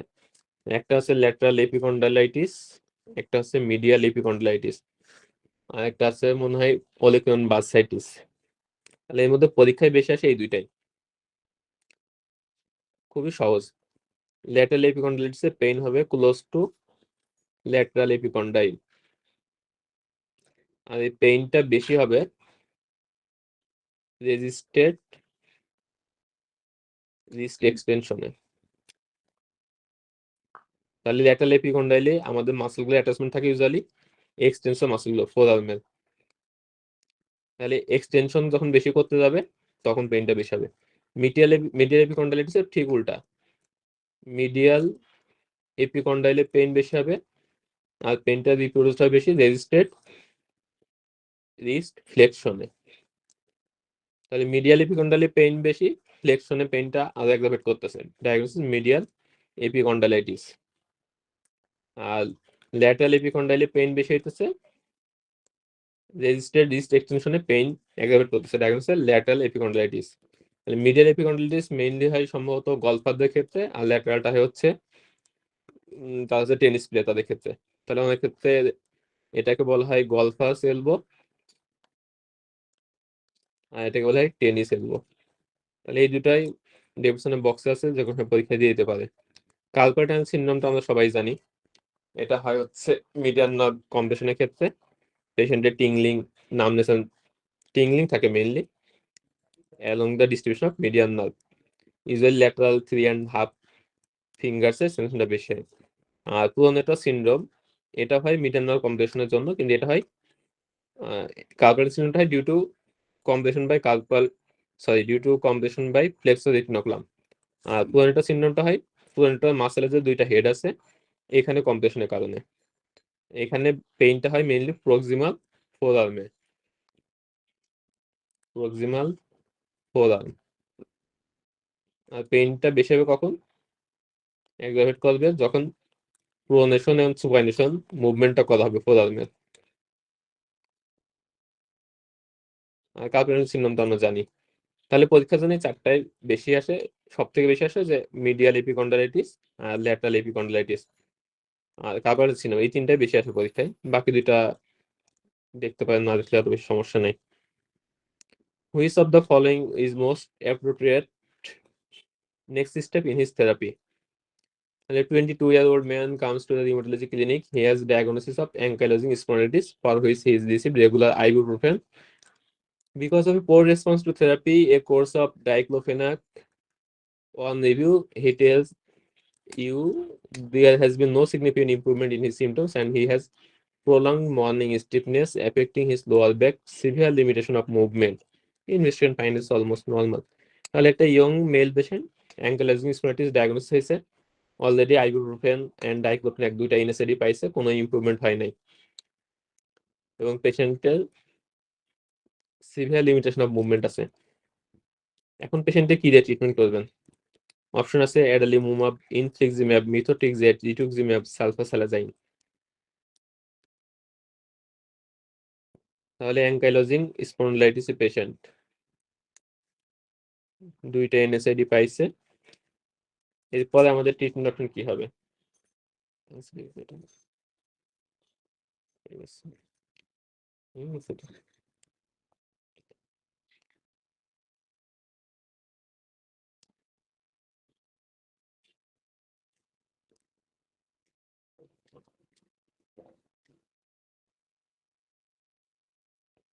অ্যান্সার কি হবে এটা তাহলে?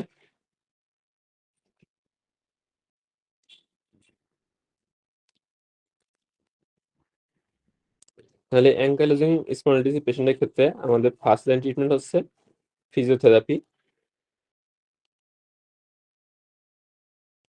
বা এক্সারসাইজ। সেকেন্ড লাইন হচ্ছে এনএসআইডি। এরপরে যদি রেসপন্স না করে থার্ড লাইন হচ্ছে আমাদের বায়োলজিক্স। বায়োলজিক্সের মধ্যে আমরা ইউজুয়ালি দুইটা ইউজ করি, একটা হচ্ছে অ্যাডালিমুমাব আর একটা হচ্ছে ইটানসেপ্ট। ডেভিডসনের সম্ভবত দেওয়া থাকারই কথা। তাহলে তিনটাই পরীক্ষায় আসে, ফার্স্ট লাইন ট্রিটমেন্ট কি, সেকেন্ড লাইন ট্রিটমেন্ট কি, আর ক্লোনোগসকে যদি রেসপন্স না করে সেক্ষেত্রে ট্রিটমেন্ট কি। তাহলে এক্ষেত্রে অ্যান্সার হচ্ছে অ্যাডালিমুমাব। এটা কিন্তু পরীক্ষা খুব ফ্রিকোয়েন্টলি আসে। Which one of the following is the most likely diagnosis? A 30-year-old woman presents with a 2-month history of polyarthralgia, dry eye, and low-grade fever. She has tender joints with no demonstrable sign of itis. Investigation show anti-nuclear antibody positive, rheumatoid factor positive, anti-dsDNA, and anti-Ro antibodies are present. তাহলে diagnosis কি? পেশেন্টের polyarthralgia আছে, dry eye আছে, low grade fever আছে, tender joint আছে, অ্যান্টিবডির মধ্যে rheumatoid factor ANA dsDNA positive, anti Ro positive.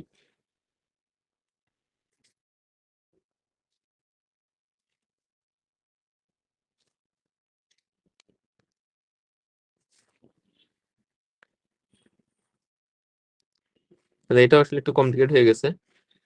পেশেন্টের যেহেতু ড্রাই আই আছে, ড্রাই আই ড্রাই মাউথ এগুলো আমরা হয় হচ্ছে ইউজুয়ালি শোগরেন সিনড্রোমে, সাথে অ্যান্টি রো অ্যান্টিবডি পজিটিভ আছে। সমস্যা হচ্ছে এটা কি প্রাইমারি শোগরেন্স নাকি সেকেন্ডারি শোগরেন্স। তাহলে এই পেশেন্টের টেন্ডার জয়েন্ট পলিআর্থালজিয়া আছে, এর সাথে অ্যান্টি ডিএস ডিএনএ পজিটিভ আছে। তাহলে অ্যান্টি ডিএস ডিএনএ হচ্ছে very much specific of SLE. তাহলে এই পেশেন্টের আসলে ডায়াগনোসিস হচ্ছে সিস্টেমিক লুপাস ইরাইথেমেটাস। বাস এখানে হচ্ছে কি মেইনলি সেকেন্ডারি শোগরেন সিনড্রোম হয়েছে।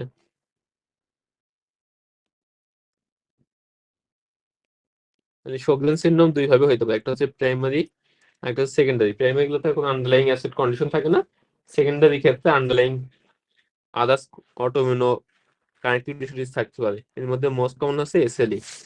তাহলে শোগরেন সিনড্রোমের পেশেন্টগুলোর ক্ষেত্রে যদি অ্যান্টি-ডিএস ডিএনএ পজিটিভ থাকে, পেশেন্টের পলিআর্থালজিয়া টেন্ডার জয়েন্ট থাকে, তাহলে সেই ক্ষেত্রে অ্যান্সার সেকেন্ডারি শোগরেন্স। এখানে যেহেতু সেকেন্ডারি শোগরেন্স অপশন নেই, তাহলে এখানে ডায়াগনোসিস সিস্টেমিক লুপাস এরিথেমেটাস। তাহলে এসএলই কিন্তু অনেক সময় এপিএস লাইক প্রেজেন্টেশন নিয়ে আসতে পারে, অথবা শোগরেন্স লাইক প্রেজেন্টেশন নিয়ে আসতে পারে।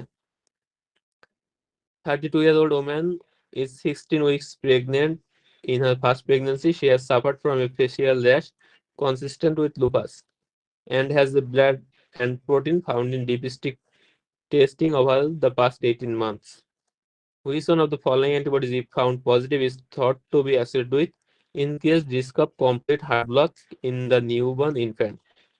তাহলে একটা প্রেগনেন্ট ফিমেল আসছে, এসএলই মতো ফেসিয়াল র্যাশ আছে, প্রোটিনিউরিয়া আছে, হেমাচুরিয়া আছে।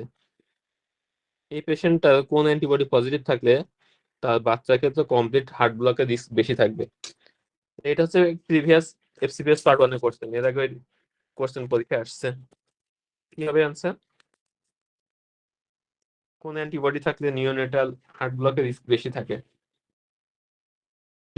কাহিনী কি হয়েছে?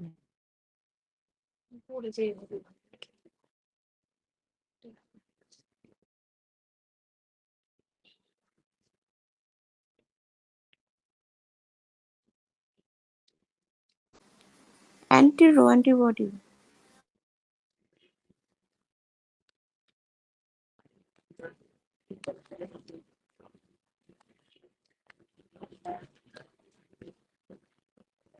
তাহলে এটা অ্যান্সার কি হবে? এটা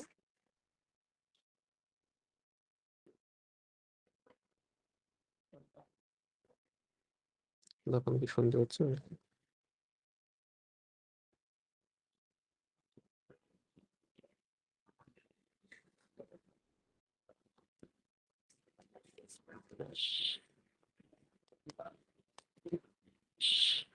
ও, তাহলে অ্যান্টিরো অ্যান্টিবডি।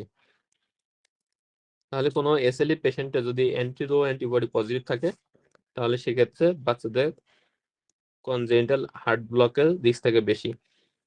আচ্ছা, আপনারা তো অ্যান্সার অলরেডি করতেছেন সবাই, কিন্তু আমার এখানে আসলে আসতেছিল না তখন।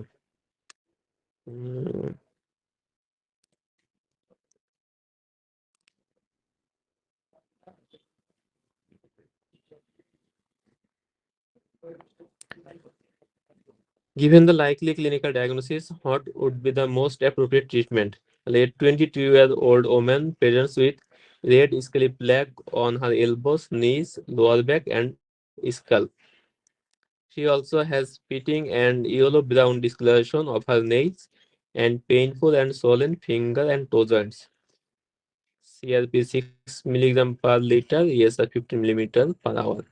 তাহলে পেশেন্টের স্ক্লেপ স্কিন র্যাশ আছে, on extensor surface and skull, সাথে পেশেন্টের নেইল চেঞ্জ আছে, আর পেশেন্টের জয়েন্ট পেইন অ্যান্ড সোয়েলিং আছে।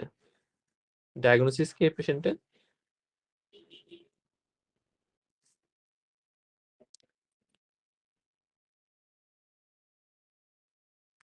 Psoriatic arthritis. তাহলে সোরিয়াটিক আর্থ্রাইটিসের পেশেন্টের যদি এ ধরনের স্কিন র্যাশ নিয়ে প্রেজেন্ট করে সাথে, তাহলে সেক্ষেত্রে ট্রিটমেন্ট অফ চয়েস কি হবে?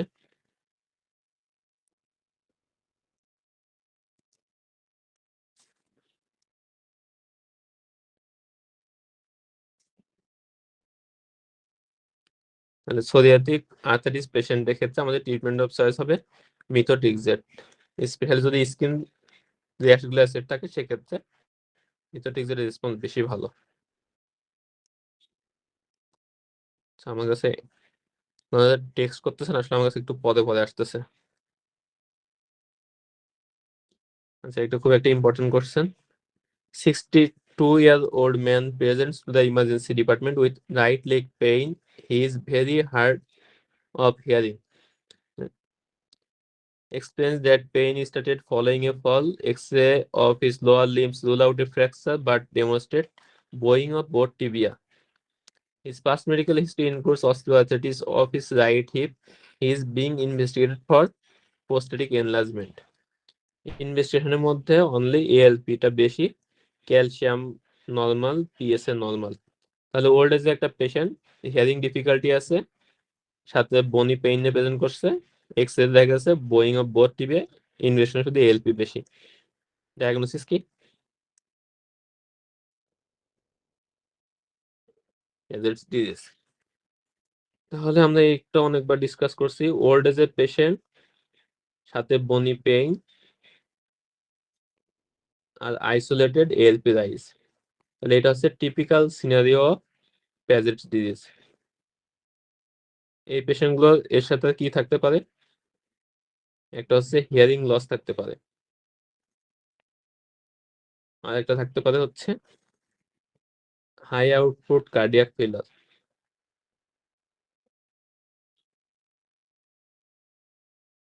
আর পেশেন্টগুলো অস্টিওসার্কোমা হওয়ার রিস্ক থাকে বেশি। তাহলে এটা হচ্ছে ডায়াগনোসিস বিসফসফোনেট, প্যাজেট ডিজিজ। এই পেশেন্টের ক্ষেত্রে ইনভেস্টিগেশন অফ চয়েস কি হবে? কনফার্মেটরি ইনভেস্টিগেশন কি হবে? Confirmatory investigation. আর ট্রিটমেন্ট অফ চয়েস কি হবে?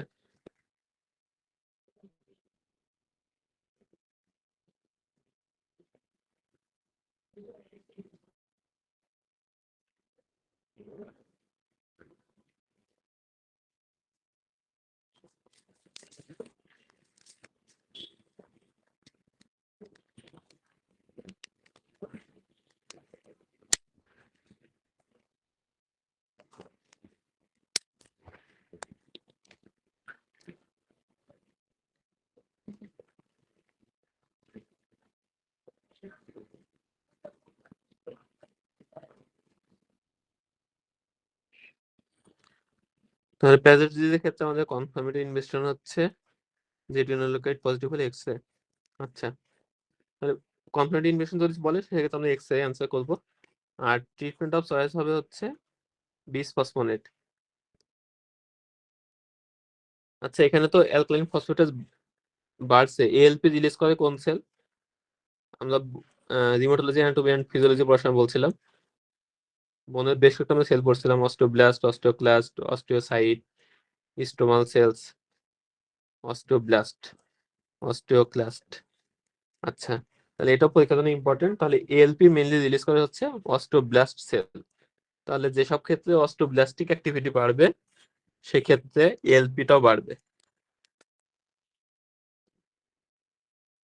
তাহলে এটা একটু মনে রাখতে হবে, বোন যেগুলো সেল আছে এর মধ্যে অস্টিওব্লাস্ট হচ্ছে এএলপি রিলিজ করে। Which one of the following investigations would be most indicative of a diagnosis of adult onset still disease? এটা আমরা সিনারিও পড়বো না। অ্যাডাল্ট অনসেট স্টিল ডিজিজের জন্য মোস্ট নেগেটিভ কোনটা? Positive anti CCP, anti nuclear antibody, positive rheumatoid factor, raised ESR, very raised ferritin. Answer হচ্ছে very raised ferritin. তাহলে adult onset Still ডিজিজে ইউজুয়ালি মার্কারগুলো নেগেটিভ থাকে, সেলোলজিক্যাল মার্কারগুলো যেমন অ্যান্টি-সিসিপি, এএনএ, রিউমেটেড ফ্যাক্টর এগুলা। ইএসআর বাড়তেও পারে, তবে যদি ভেরি হাই ফেরিটিন লেভেল দেখি তাহলে সেক্ষেত্রে আমাদের অ্যাডাল্ট অনসেট স্টিলটা কনসিডার করতে হবে। Which additional finding would be most likely to confirm a diagnosis of rheumatoid arthritis? তাহলে এটা খুবই ডিরেক্ট এবং সহজ একটা কোশ্চেন। রিউমেটয়েড আর্থ্রাইটিসের ক্ষেত্রে মোস্ট স্পেসিফিক ইনভেস্টিগেশন কোনটা? অ্যান্টি-সিসিপি। এটা হচ্ছে রাইট অ্যান্সার। রিউমেটয়েড আর্থ্রাইটিসে রিউমেটয়েড ফ্যাক্টর আর অ্যান্টি-সিসিপি দুইটাই পজিটিভ থাকতে পারে। মোর স্পেসিফিক বা কনফার্মেটরি হচ্ছে অ্যান্টি-সিসিপি। কই গেল?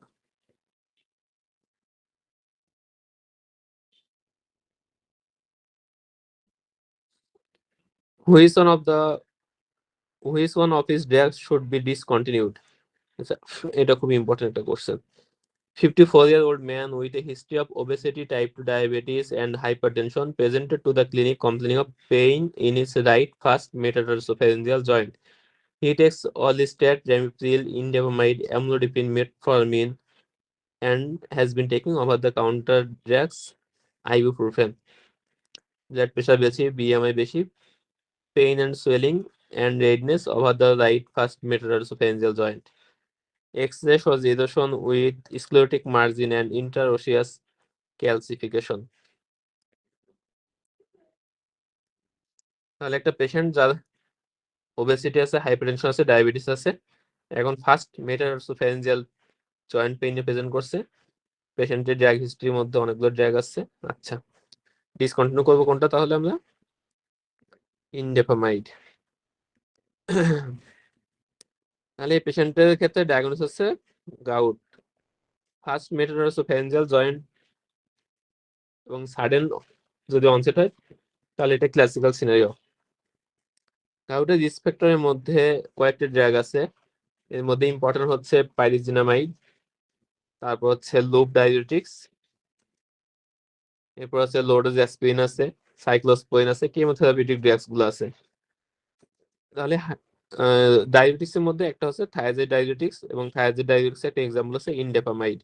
তাহলে এটা অনেক সময় পরীক্ষায় আসে, পরীক্ষায় অনেক সময় হাইড্রোক্লোর থায়াজাইড বা থায়াজাইড ডায়াবেটিক্স ডিরেক্টলি লেখা থাকতে পারে, অথবা অনেক সময় ইনডেপামাইড লেখা থাকতে পারে।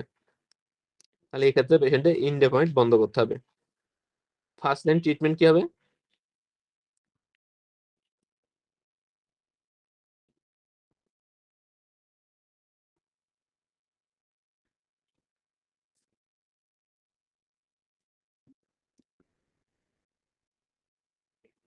NSAID।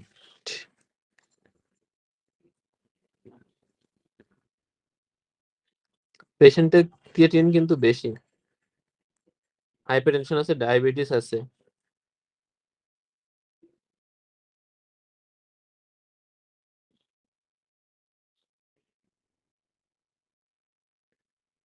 অ্যালোপিরিডল, colchicine, colchicine. তাহলে আমরা হচ্ছে গাউটের পেশেন্টগুলোর ক্ষেত্রে আমাদের এনএসআইডি ইউজুয়ালি আমরা দিতে পারি না, কারণ গাউট হচ্ছে মেটাবলিক সিনড্রোমের একটা প্রেজেন্টেশন, এবং এই পেশেন্টগুলো frequently hypertension, diabetes, cardiovascular disease, CKD এগুলো কমনলি থাকে। সো বেশিরভাগ ক্ষেত্রে এনএসআইডি আমরা দিতে পারি না, আমাদের ট্রিটমেন্ট অফ চয়েস থাকে হচ্ছে ওরাল কলচিসিন। যদি সিভিয়ার রেনাল ইম্পেয়ারমেন্ট থাকে সেক্ষেত্রে দেখা যাচ্ছে কলচিসিনও দেওয়া যায় না, সেক্ষেত্রে আমাদের কি স্টেরয়েড প্রিফার করতে হয়। আবার ডায়াবেটিস থাকলে আমরা স্টেরয়েড দিতে পারি না, সেক্ষেত্রে দেখা যাচ্ছে ইন্ট্রা আর্টিকুলার স্টেরয়েড দেওয়া লাগতে পারে। তাহলে এগুলো এমআরসিপির জন্য লাগবে, এফসিপির জন্য এত দরকার নেই, জাস্ট ফার্স্ট ওরাল কলচিসিন এটুকু মনে রাখলে হবে। আর অ্যালোপিরিনল হচ্ছে আমরা অ্যাকিউটেড দিই না ইউজুয়ালি, অ্যালোপিরিনল দিয়ে হচ্ছে আমরা প্রোফাইলেক্স হিসেবে ফার্দার গাউট প্রিভেন্ট করার জন্য। আর যদি কোনো পেশেন্ট আগে থেকে অ্যালোপিরিনল পেয়ে থাকে তাহলে সেটা আমরা কন্টিনিউ করতে পারি, তবে অ্যাকিউট ট্রিটমেন্টে এর কোনো রোল নাই তেমন। আচ্ছা, দুইটা কোশ্চেন নাম এক্সট্রা করবো আরো। একটা হচ্ছে which antihypertensive drug has uric acid excretion করে বা ইউরোকোসিউরিক ইফেক্ট আছে। ডেভিডসন একটা ড্রাগ স্পেশালি বলা আছে যেটা ইউরোকোসিউরিক ইফেক্ট আছে, এবং গাউট থাকলে এই অ্যান্টিহাইপারটেনসিভ ড্রাগটা চয়েস করতে বলা হয়েছে। এটা একটা কোশ্চেন। আর একটা হচ্ছে গাউটে আল্ট্রাসোনোগ্রাম করলে আমরা কি ফাইন্ডিংস পাই?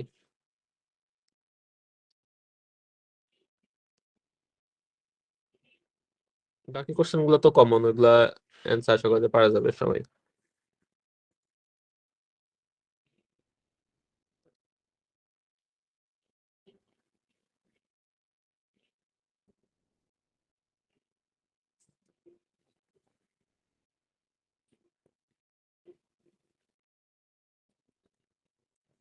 তাহলে ইউরোকোসিউরিক ইফেক্ট আছে লোসারটানে।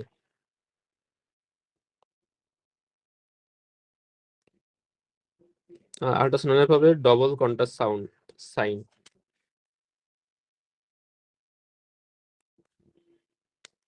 তাহলে এটা আমরা বলছিলাম যে সিউডোগাউটের সিনারিওতে ইউজুয়ালি দেওয়া থাকে কন্ড্রোক্যালসিনোসিস অন এক্স-রে।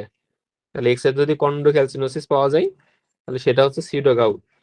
আল্ট্রাসোনোগ্রাফির ক্ষেত্রে একটা স্পেসিফিক ফাইন্ডিং আছে, সেটা হচ্ছে ডাবল কন্ট্রাস্ট সাইন। আর ইউরোক্সিরিক ইফেক্ট বা ইউরিক অ্যাসিড লেভেল কমায় হচ্ছে লোসারটান। তাহলে এই পেশেন্টগুলোর ক্ষেত্রে যদি অ্যান্টিহাইপারটেনসিভ চয়েস করা হয় সেক্ষেত্রে লোসারটানটা প্রিফারেবল।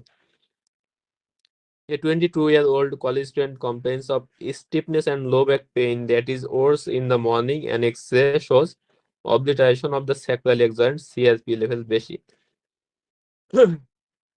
মোস্ট অ্যাপ্রোপ্রিয়েট ট্রিটমেন্ট কি হবে পেশেন্টের জন্য? Young patient, low back pain and morning stiffness present করছে, স্যাক্রোইলিয়াক জয়েন্ট অবলিটারেশন আছে। এটা ডায়াগনোসিস কি পেশেন্টের ক্ষেত্রে?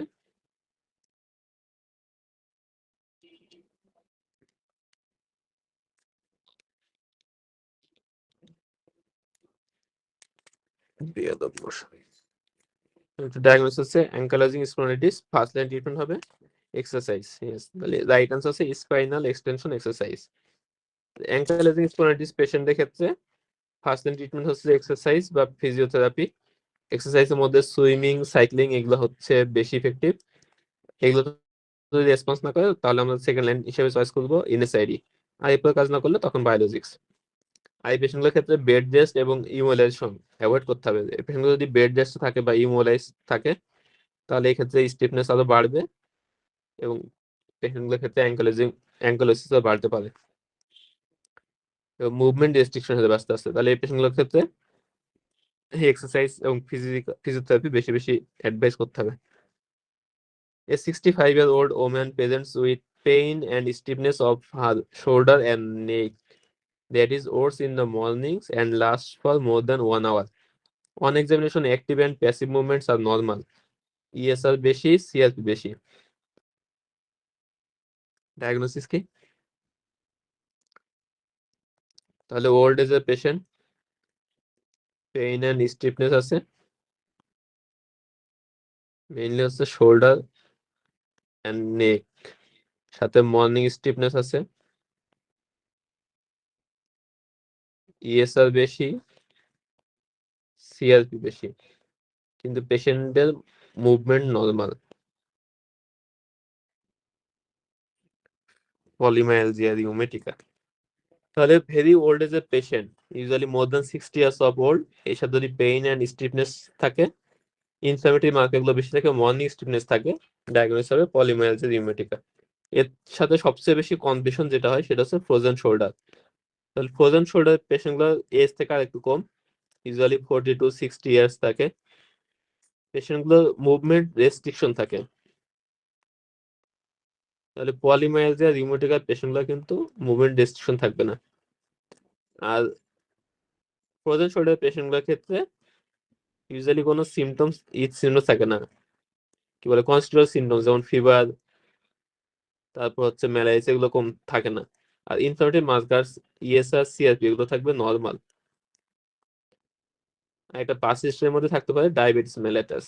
তাহলে এটা ইউজুয়ালি ডায়াবেটিস মেলাইটাস পেশেন্টগুলোর ক্ষেত্রে বেশি হয়। তাহলে যদি কোনো পেশেন্টের ডায়াবেটিসের হিস্ট্রি থাকে, তারপর হচ্ছে মুভমেন্ট রেস্ট্রিকশন থাকে, ইনফ্লামেটরি মার্কারগুলো নেগেটিভ থাকে, তাহলে ডায়াগনোস হবে ফ্রোজেন শোল্ডার বা অ্যাডহেসিভ ক্যাপসুলাইটিস। আর যদি বয়স্ক রোগী হয়, পেইন স্টিফনেস থাকে, মুভমেন্ট রেস্ট্রিকশন না থাকে, ইএসআর সিআরপি বেশি থাকে, এর সাথে পেশেন্টের ফিভার, ম্যালাইস, ওয়েট লস, অ্যানিমিয়া এগুলো থাকে, ডায়াগনোস হবে পলিমাইলজিয়া রিউমেটিকা।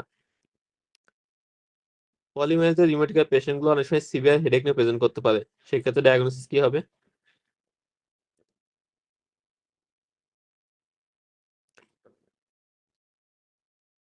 জায়ান্ট সেল আর্টারাইটিস বা টেম্পোরাল আর্টারাইটিস। তাহলে পলিমাইলজিয়া রিউমেটিকার সাথে ইম্পর্টেন্ট অ্যাসোসিয়েশন হচ্ছে giant cell arteritis. Which one of the following is the most likely to have? A 39-year-old woman complains of swelling, stiffness, and pain in fingers. She also tells her doctor that in winter her fingers often turn dark in color. তার মানে Reynolds ফেনোমেননের typical description দিছে। Her autoimmune skin shows presence of anti-centromere antibody. Diagnosis কি? তাহলে পেশেন্টের হচ্ছে Reynolds phenomenon আছে, anti-centromere antibody positive আছে।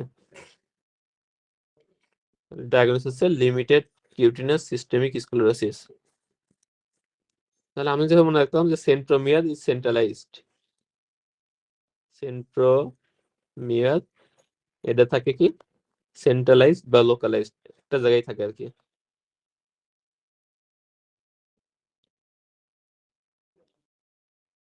আর diffuse systemic sclerosis, এখানে কি কোন অ্যান্টিবডি পজিটিভ পাবো? তাহলে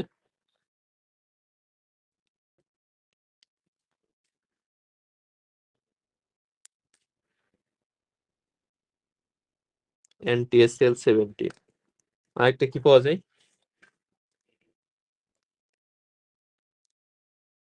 What is the most appropriate next step? A 64-year-old woman presents with 3-month history of tiredness, fever, weight loss, pain, and stiffness in her shoulders and neck. She has now developed a severe headache. There is tenderness over the temporal region, ESR বেশি, CRP বেশি, she is 60 kg in weight. তাহলে treatment কি হবে এক্ষেত্রে?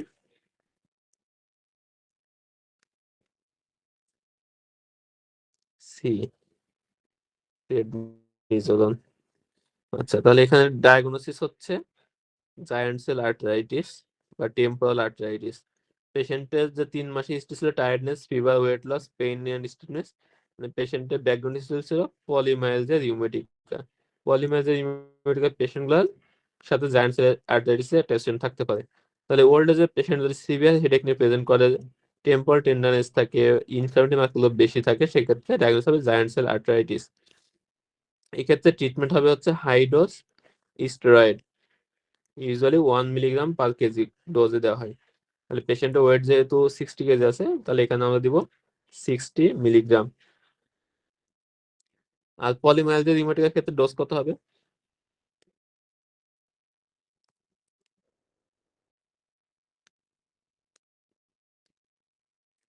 15 milligram. তাহলে পলিমাইলজিয়া রিউমেটিকের ক্ষেত্রে আমরা দিই লো ডোজে 50 মিলিগ্রাম পার ডে। আচ্ছা, জায়ান্ট সেল আর্টারিটিস কনফার্ম করার জন্য কি ইনভেস্টিগেশন করব আমরা? Confirmatory test.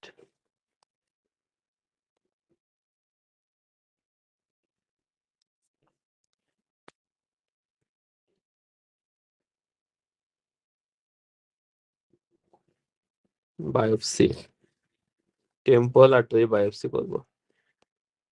আচ্ছা, এখন জায়ান্ট সেল আর্টারিটিস একটা পেশেন্ট আসলো, এই পেশেন্টটা কি আমরা আগে স্টেরয়েড দেব নাকি আগে কনফার্ম করে নিব? স্টেরয়েড ফার্স্ট পাবে নাকি টেস্ট আগে করবো? তাহলে স্টেরয়েড ফার্স্ট দিব। স্টেরয়েড ফার্স্ট কেন দিব? না দিলে কি সমস্যা হইতে পারে?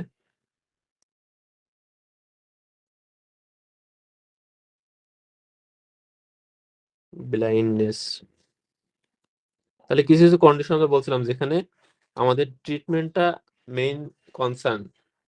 এর আগে আমরা বলছি সেপটিক আর্থ্রাইটিস, তারপর বলছি নিউট্রোপেনিক সেপসিস, একটা পড়লাম জায়ান্ট সেল আর্থ্রাইটিস। তাহলে এগুলোর ক্ষেত্রে আমাদের ডায়াগনোসিস কনফার্ম করার থেকে ট্রিটমেন্টটা বেশি concern.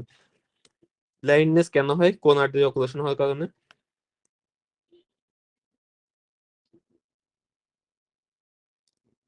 Posterior ciliary artery, excellent. তাহলে জায়ান্ট সেল আর্টারিটিসে পোস্টেরিয়র সিলিয়ারি আর্টারি অক্লুশনের কারণে ব্লাইন্ডনেস হতে পারে। এই কারণে আমরা পেশেন্ট যদি ক্লিনিক্যালি মনে হয় জায়ান্ট সেল আর্টারিটিস, তাহলে হাই ডোজ স্টেরয়েড দিয়ে দিতে হবে। What is the most likely diagnosis? A 35-year-old patient with type 1 diabetes mellitus has been complaining of 3-month history of right shoulder pain.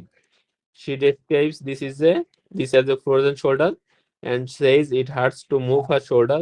Her GP has performed blood tests. CSB normal, ESR normal, shoulder X-ray normal. Diagnosis কি? Adhesive capsulitis. সবাই পারছেন। তাহলে diabetes মেলাইটিসে কোনো একটা patient যদি এরকম joint movement restriction আসে, usually unilateral shoulder joint বেশি হয়, এগুলোর ক্ষেত্রে কোনো কনস্টিটিউটিভ সিমটমস থাকে না, ইনফ্লামেটরি মার্কারগুলো নরমাল থাকে। ডায়াগনোস হবে অ্যাডহেসিভ ক্যাপসুলাইটিস। ভালো পারছেন সবাই। আর কোশ্চেন নাই, অনেক কোশ্চেন ডিসকাস করা হয়েছে আজকে। সো আজকে ক্লাস অলমোস্ট শেষ। কারো কোনো কোশ্চেন থাকলে আজ করতে পারেন, না হলে আমাদের ক্লাস এখানে শেষ করবো। আজকে অনেক কোশ্চেন ডিসকাস করা হয়েছে, আপনাদের রেসপন্স অনেক করছেন। ওকে, সবাই ভালো থাকবেন তাহলে।